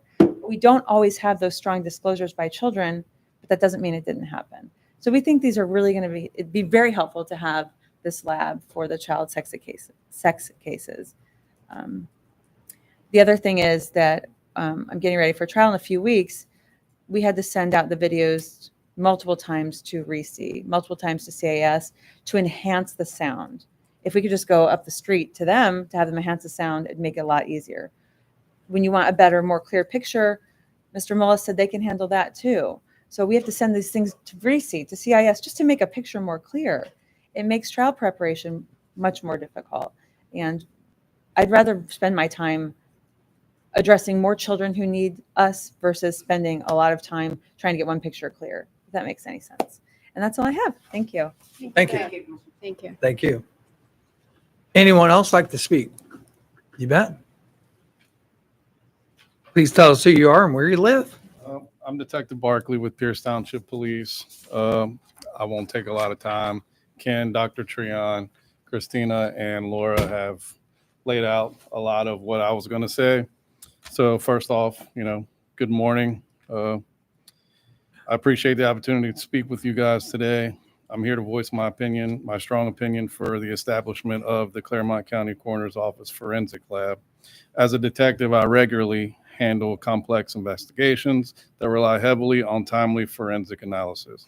Currently rely on external agencies as discussed like BCI, CPD, Cincinnati, Ohio State Highway Patrol, and Hamilton County's RECE's. While these labs are staffed with outstanding professionals, they are often overwhelmed with requests from across the state. So oftentimes we get pushed to the back burner almost every time. Recently, in one internet crimes against children case that I handled, it took over 8 months to get just one single computer analyzed. That kind of delay stalls our investigation. It delays the prosecution. And most importantly, it leaves the victims waiting for justice while suspects remain in the community. The creation of a forensic lab within the Clermont County Coroner's Office would be a game changer. It would allow us to move investigations forward more quickly, support local agencies more effectively, and enhance the safety and security of our county. That's all I have to say. I'd like to thank you for your time and your thoughtful consideration of this matter. Thank you. Thank you. Anyone else? Tell us who you are and where you live. Good morning. Morning. I want to thank each of the commissioners for allowing me some time to speak. My name is Chet Essert, and I am the police chief for the village of Bethel here in Clermont County. I also have the honor to serve as the president of the Clermont County Chiefs of Police Association. I am here this morning to discuss and support the need for the new updated Coroner's Forensic Lab. This initiative would be strengthening the capabilities of all of our law enforcement agencies here in the county. Clermont County has seen a dramatic increase in the violent crimes over the past decade, including the 30% rise in felony crimes and 322% in homicides. In addition to that, we've seen overdose deaths, internet crimes against children, and other complex crimes. These developments underscore the urgency for this enhanced forensic capability that will aid us in our investigations. As a small agency like mine, it's more than what meets the surface. We currently use BCI for the majority of our crime labs. While BCI may be free, it costs us valuable time in time-sensitive cases. Some of our labs will take over 9 months to receive back. Not only is that just too long for the victims to wait, but it's very difficult to prosecute the crimes long-term. In addition, it takes my agency manpower. We have to take somebody off the road to drive all the way up to London to drop off and pick up evidence. It takes 3 or 4 hours of time that we now leave our community uncovered. It puts a strain on other communities such as the sheriff's office to cover our calls. By equipping the coroner's office with the cutting edge resources and technology, we will significantly bolster our ability to solve these crimes effectively and bring offenders to justice. Furthermore, the inclusion of the analytical support tools and the crime scene processing 24 hours a day will be invaluable to all of our agencies. The establishment of the forensic lab is not merely a proposal, but it's necessary and timely response in the challenges that we face. So I would urge you to please support this endeavor. Thank you so much. Thank you. Thank you. Anyone else?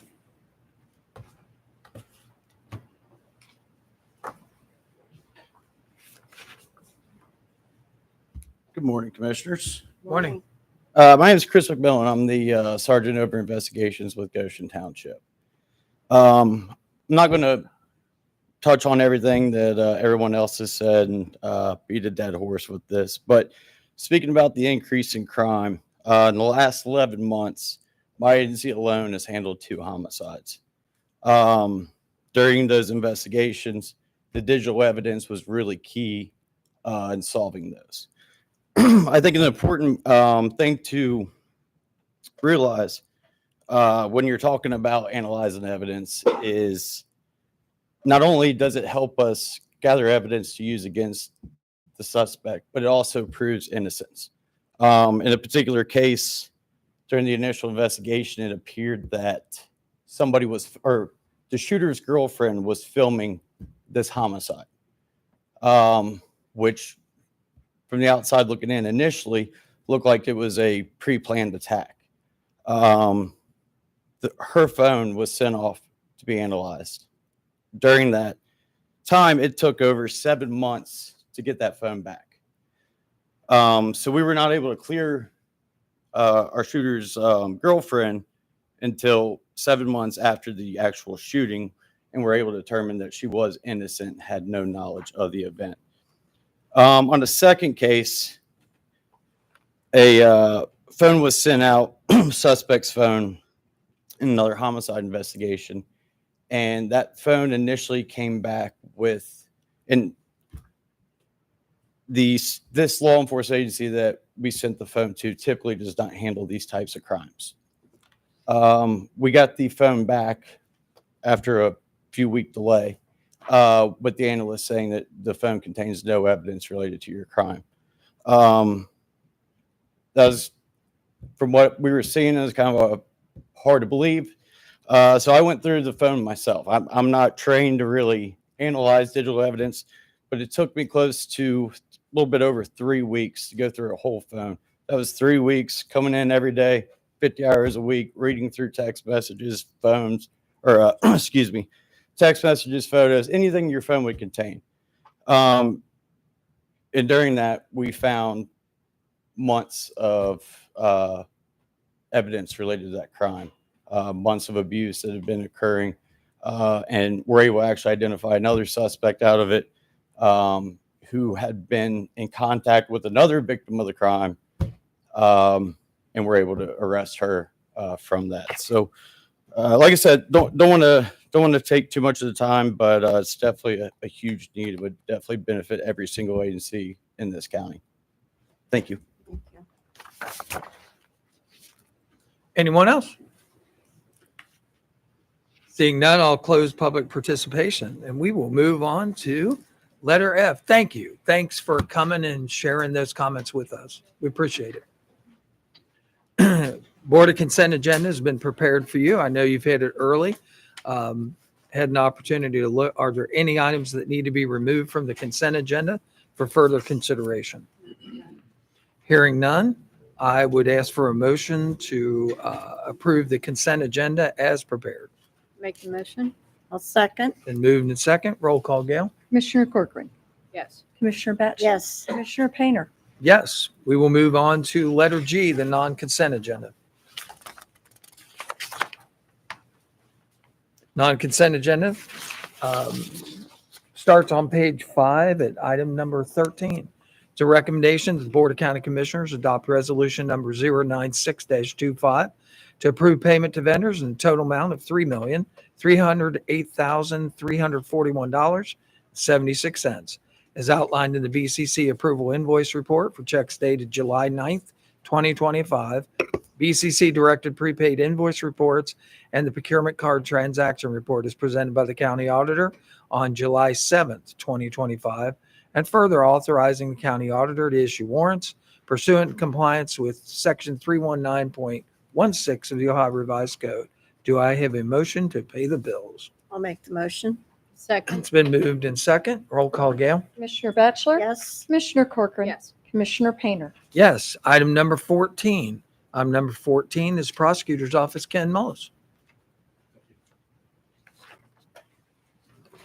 Thank you again. Switching my hat to the prosecutor side. Item number 14 is recommendation to authorize David L. Painter, President of the Board of County Commissioners, to execute the 2025 OCJS Ohio Sexual Assault Investigations Grant Program grant award and acceptance forms for the state grant number 2024 SK-SKA 46448 as required by OCJS Ohio Sexual Assault Investigations Grant Program from the State of Ohio Office of Criminal Justice Services located at 1970 West Broad Street, Columbus, Ohio 43223 for the purpose of purchase of evidence tracking software and related equipment implemented by the prosecuting attorney in the amounts listed below for the period of May 1st, 2025 through December 31st, 2025 in compliance with the terms and conditions set forth in the grant application.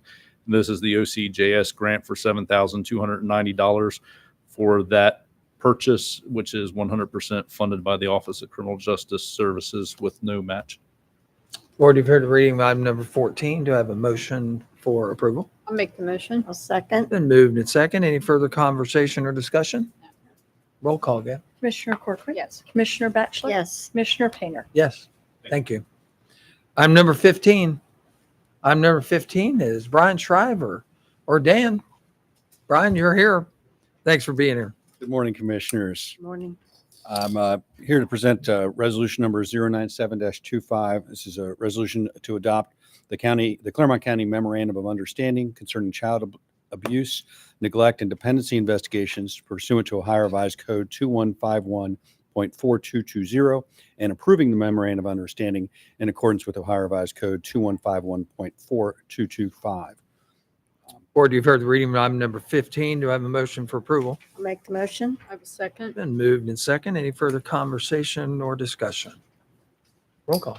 Commissioner Batchelor? Yes. Commissioner Corcoran? Yes. Commissioner Painter? Yes.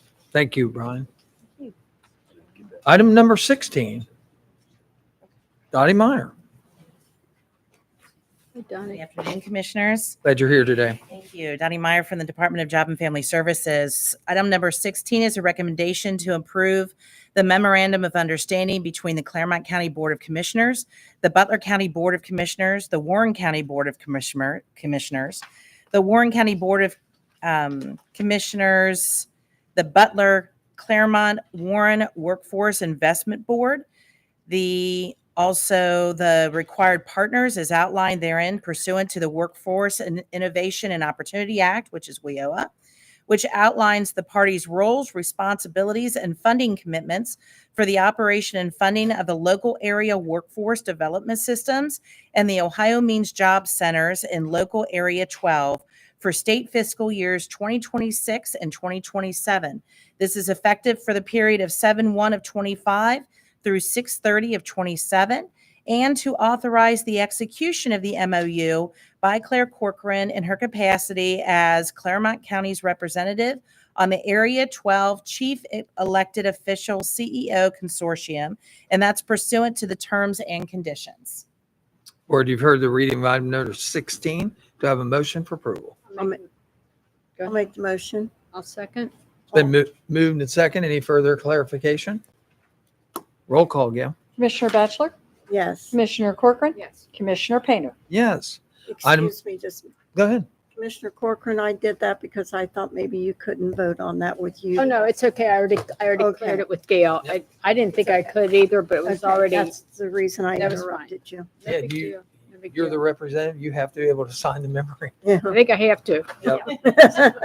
Item number 17. Darn. Item number 17 is a recommendation to adopt a revised table of organization for the Clermont County Department of Job and Family Services as outlined below and in the attached Exhibit A, with the said changes requiring no general fund contributions and it's effective upon approval. This would be the removal of a chief financial officer from that table of organization and adding a grants coordinator position. It's a different pay range, resulting in actually a savings to the budget rather than to burden the budget.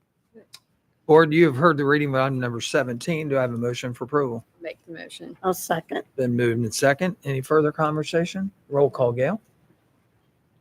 I'm first. Commissioner Corcoran? Yes. Commissioner Batchelor? Yes. Commissioner Painter? Yes. Apologize, Board. We've just Thank you. scrambled things. Thank you. Item number 18. Afternoon, Board. Morning. Afternoon. 18 is a recommendation. This is to approve a request to advertise for bids. This will be for project number GO0925 relative to the State Route 132 widening project located in Goshen Township.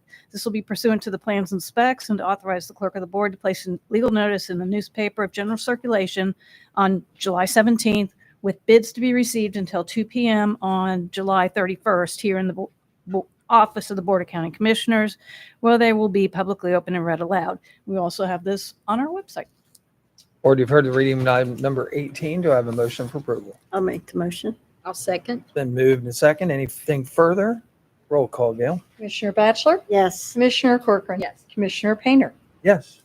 Item number 19. 19 is a recommendation. This will be to execute a cooperative purchase agreement between the Board of County Commissioners and Guardian Fence and Construction, who is doing business as Geospecialties out of Nicholasville, Kentucky. This will be for the repair of a retaining wall on 9 Mile Road in Pierce Township in accordance with the proposal identified in the attachment and in an amount not to exceed $121,742.50 with services to be completed by December 31st of this year in compliance with the terms and conditions and contingent upon release of the purchase order. Board, you've heard the reading of item number 19. Do I have a motion for approval? Make the motion. I'll second. It's been moved and second. Any further conversation? Roll call, Gail. Commissioner Corcoran? Yes. Commissioner Batchelor? Yes. Commissioner Painter? Yes. Thank you, Suki. Item number 20. Morning, Jessica. Morning, Jessica. Assistant County Administrator. This is a recommendation to adopt resolution number 098-25 to authorize Thomas J. Eigel, County Administrator, to execute the grant contract date extension contract number OTPP-0067-GRF-211 between the Clermont County Board of County Commissioners and the State of Ohio Department of Transportation, Office of Transit, for the contract renewal extension of the Ohio State Fiscal Year 2024 Ohio Urban Transit Program from 6/30/2025 to 12/31/2025 in order to complete invoices and drawdowns on vehicle purchases. So this is just an extension of the contract. Board, you've heard the reading of item number 20. Do I have a motion for approval? I'll make the motion. I'll second. It's been moved and second. Any further clarification? Roll call, Gail. Commissioner Batchelor? Yes. Commissioner Corcoran? Yes. Commissioner Painter? Yes. Thanks, Jessica. Thank you. Item number 21. Desmond, glad you're here today. Good morning. Desmond Madden, Community and Economic Development. Item 21 is a recommendation to note the Board of County Commissioners agreement to act as the non-recipient responsible entity for the environmental certification for One Clermont Metropolitan Housing Authority project, as outlined below, and to designate Thomas J. Eigel, County Administrator, to act as the certifying officer for purposes of the environmental review, with authority to take all necessary actions and to execute all documents required to complete the review in accordance with applicable rules and regulations set forth by the U.S. Department of Housing and Urban Development. So this is for the Veterans Village project. This is the grant recipient is Clermont Metropolitan Housing Authority, $5,685,120. That's the value of the project-based vouchers from HUD. The environmental review is completed. The finding is there'll be no significant impact on the environment, and this will allow this environmental review is required before CMHA applies for their project-based vouchers from HUD. So. Board, you've heard the reading of item number 21. Do I have a motion for approval? I'll make the motion.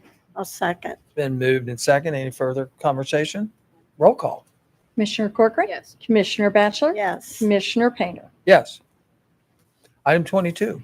Item 22 is a recommendation to adopt resolution number 099-25, resolving to adopt the Community Development Block Grant and Home Investment Partnerships Program one-year annual action plan for the County of Clermont, Ohio for fiscal year 2025, and to authorize David Painter, President of the Board, or in his absence, any other member of the Board of County Commissioners, to execute the applications for federal assistance in the amount of $1,002,763 for CDBG funds and $524,476.72 for home funds, including all required understanding, certifications, and assurances required pursuant to and in compliance with the U.S. Department of Housing and Urban Development. Board, you've heard the reading of item number 22. Do I have a motion for approval? I'll make the motion. I'll second. It's been moved and second. Any further clarifications? Roll call, Gail. Commissioner Batchelor? Yes. Commissioner Corcoran? Yes. Commissioner Painter? Yes. Thanks, Desmond. Item number 23. Good afternoon, Commissioners. Chris Rowland, again, Water Resources Department.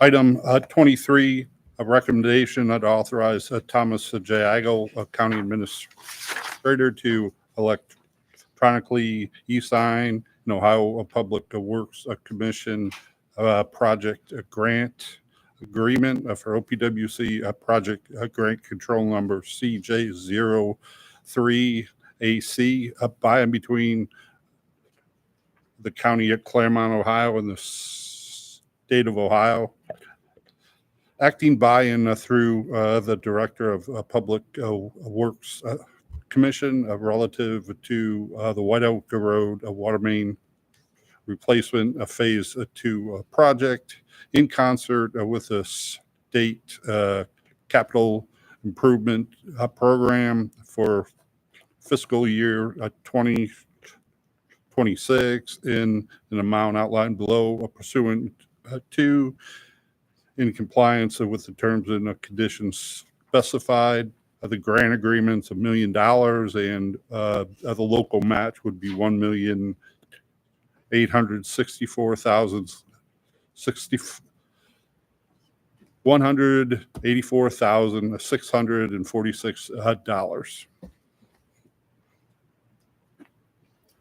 Thank you. Board, you've heard the reading of item number 23. Do I have a motion for approval? I'll make the motion. I'll second. It's been moved and second. Any further conversation? Roll call, Gail. Commissioner Corcoran? Yes. Commissioner Batchelor? Yes. Commissioner Painter? Yes. Thank you. Thanks, Chris. Item number 24. Hi, Kier. Hi, Kiera Swartz. I'm your kennel administrator. I'm here to present item number 24, which is a recommendation to authorize Angie Livesay, Deputy Assistant County Administrator, to apply for sponsorship of the Every Dog Every Day program through Dogs Playing for Life out of Longmont, Colorado for the Clermont County Kennel, and if sponsorship is granted, to authorize Thomas J. Eigel, County Administrator, to execute the agreement for program participation. And I wanted to add, just to clarify a little bit on what Dogs Playing for Life is. It's a nonprofit organization that is partnered with nearly 300 shelters across the country, transforming the way shelters support and evaluate dogs through structured play groups. So it's exactly how it sounds, Dogs Playing for Life. Their signature initiative, Every Dog Every Day, brings their experienced staff directly to shelters to introduce play groups as powerful strategy to improve the quality of life for dogs in their care. For shelters, allowing dogs to be dogs in playgroups is often a more reliable indicator of their behavioral tendencies than traditional evaluations conducted during intake or while they're kenneled. Playgroups are positive across the board for shelters. Not only does it benefit the dogs, it also boosts staff morale by equipping teams with new handling skills and giving them the rewarding experience of seeing dogs happy and thriving outside of the kennel. Thank you. Thank you. Board, you've heard the reading of item number 24. Do I have a motion for approval? I'll make the motion. I'll second. It's been moved and second. Any further conversation or discussion? Roll call, Gail. Commissioner Batchelor? Yes. Commissioner Corcoran? Yes. Commissioner Painter? Yes, Kier, don't leave for a second. I understand that you might be able to inform us a little bit about an agreement with some volunteers that might come over from Nestle Purina. Is that correct? Yes, so just a quick update. We have had volunteers from Purina actually there at the shelter yesterday and this morning. They would have left by now. It's around noon. They came from 9 to 11 both days, had about 15 people per group, walking dogs, bathing dogs, helping clean, do dishes, stuff like that. So it's a really great to open that partnership up with them. Great. Another quick update from the past month of June. Right now, the population on site is 36 dogs, and total dogs in care is 63. And in the month of June, we had 71 dogs come in, intake, and 77 dogs out through adoption. Wow. Great. Excellent. Good work. Excellent. Thank you.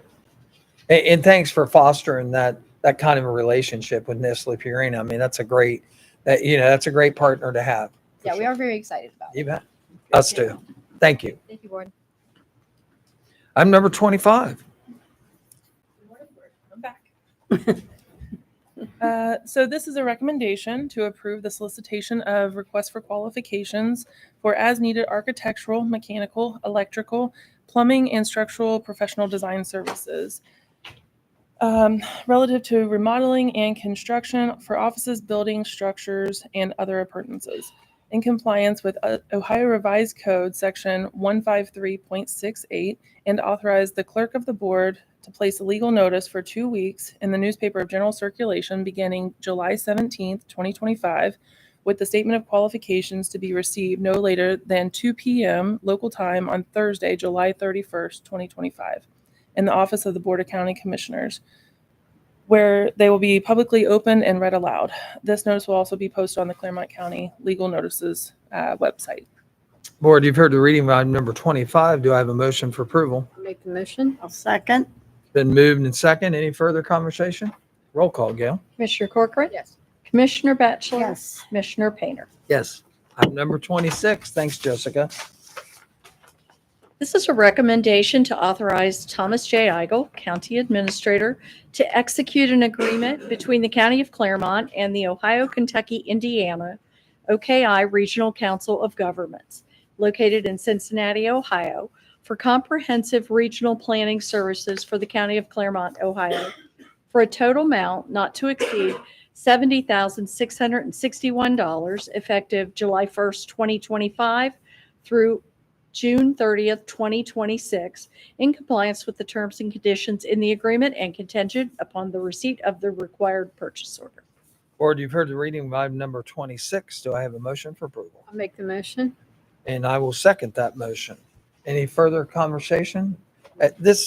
This is the annual requirement for OKI, and it has stayed consistent now for many, many years at Usually goes up by a small percentage. 33 cents or something per person. That's what I thought. Okay, thank you. Roll call. Commissioner Corcoran? Yes. Commissioner Painter? Yes. Commissioner Batchelor? I will abstain. I serve as vice president at OKI. Item number 27. Keith with the Hey. building department. Item 27 is a recommendation to approve Mehdi Mosen and David Fry to our residential Board of Appeals. Terms outlined below. This will be a term from July 9th, 2025 through July 8th, 2030.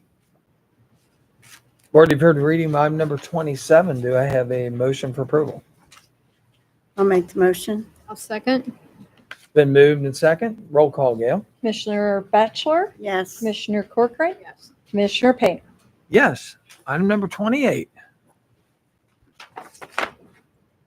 This is a recommendation to accept the resignation of Lyle Bloom, Director of Utilities, from the Clermont County Water Resources Department from the CCTID Board, and to designate Chris McClintock, Director, Department of Community and Economic Development, to fill the vacancy for the unexpired term on the Clermont County Transportation Improvement District Board, effective July 9th, 2025 through June 20th, 2026.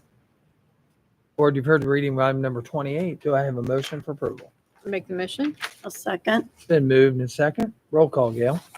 Commissioner Corcoran? Yes. Commissioner Batchelor? Yes. Commissioner Painter? Yes. Item number 29. Good afternoon. Hello, doctor. Hi, Leanne Watson from the Clermont County Mental Health and Recovery Board. I am here regarding number 29, recommendation to adopt a resolution number 125, resolving to request the county auditor to certify to the Board of County Commissioners the total current tax valuation of the county and the dollar amount of revenue that would be generated by a renewal tax levy in the amount of 0.75 mil for each 100 evaluation, which amounts to 7.5 cents per $100 valuation for a period of 5 years, to be placed on the 2026 tax duplicate for first collection in 2027, and for 4 years thereafter through 2031, for the purpose of providing or maintaining alcohol, drug addiction, and mental health services in and as it relates to the submission of the question of the tax to the electorate of the entire territory of Clermont County, Ohio, at the general election to be held on Tuesday, 11/04/2025, pursuant to Section 5705.221A, and in compliance with Section 5705.03B of the Ohio Revised Code. So let me provide some explanation here. So we have had some discussions about us asking for an increase on our levy. And after you guys had agreed to provide us with the opioid settlement funding for operational costs for the Crisis Receiving Center, that has put us in a very different position. And because of that, which we thank you very much for that, we are now in a position where we can ask for a renewal for our levy. And we will be able to, with some minor cuts, we are still going to have to make some cuts, but we will be able to sustain through this next levy cycle. We will, however, have to forewarn you, come back again in 4 years and ask for an increase, because at that point we will need to have an increase to get by. So any questions on that? Leanne, the only question that I have for you is what does this levy generate? What's the, So we bring in close to 3.3 million. Okay. And that's about a third of our budget.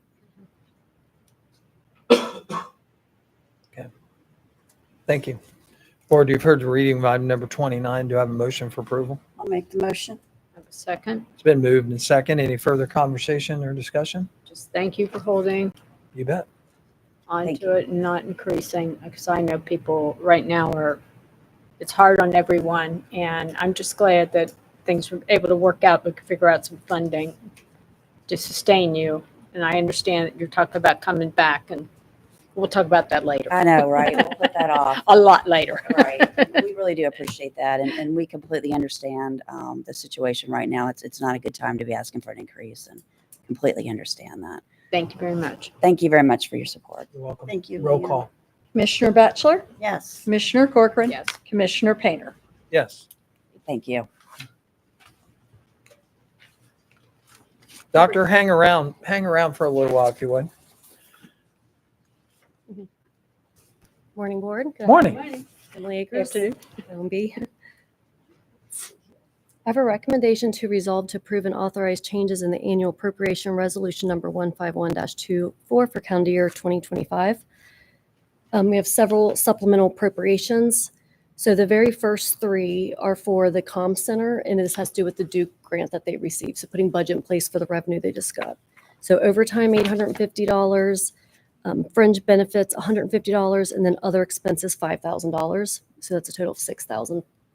The next set of three are for the pilot probation intensive fund. They are moving, combining the funds 2112 and 2114 is getting combined into this one fund. So really, this is just moving all the appropriation from 2114 into 2112. So we have regular salary, $168,000, fringe benefits, $65,900, and other expensive, $3,500. The next one is general fund economic development, regular salary for $6,000. That's a change of the TO and class plan that recently went through. And we have home investment fund and program other expenses, $200,000. That is put place for the beginning expenses for Veterans Village. And then economic development fringe benefits, $48,000. And to be honest, that was my mistake. I missed the health insurance for all of economic development on the original appropriation. Board, you've heard the reading of item number 30. Do I have a motion for approval? Make the motion. I'll second. Been moved and second. Any further clarification? Roll call, Gail. Commissioner Corcoran. Yes. Commissioner Batchelor. Yes. Commissioner Painter. Yes.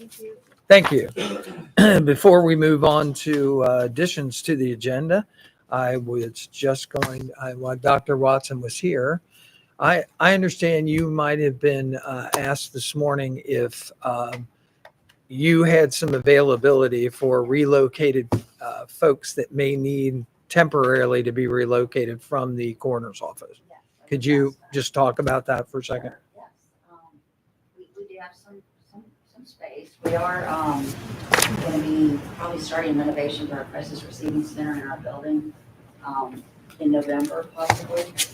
We're running a little bit behind schedule. We're hoping to go out to bid in September, probably the end of September, and then that takes a bid. But we do have space in our building. And how much space would you know right off? Well, we have,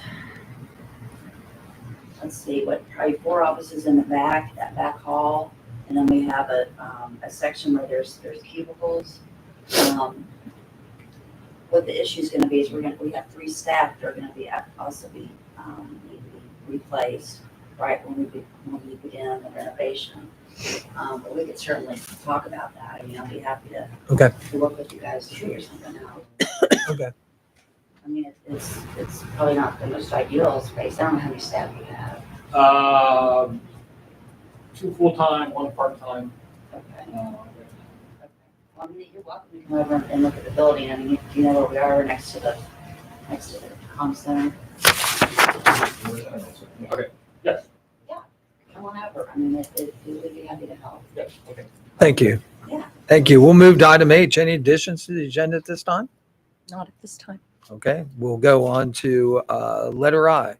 I'm requesting an executive session pursuant to 121.22 G1 and G3 of the Ohio Revised Code to consider the employment, discipline, and dismissal of a public employee or more public employees and confer with the attorney for the board concerning disputes involving the board that are subject to pending or imminent court action. Do I have a motion to go into executive session? I'll make the motion. I'll second. Been moved and second. Roll call. Commissioner Batchelor, Yes. Commissioner Corcoran. Yes. Commissioner Painter. Yes, we will return and we will conduct further business. Thank you.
We've returned from executive session. There were no decisions made and no actions taken.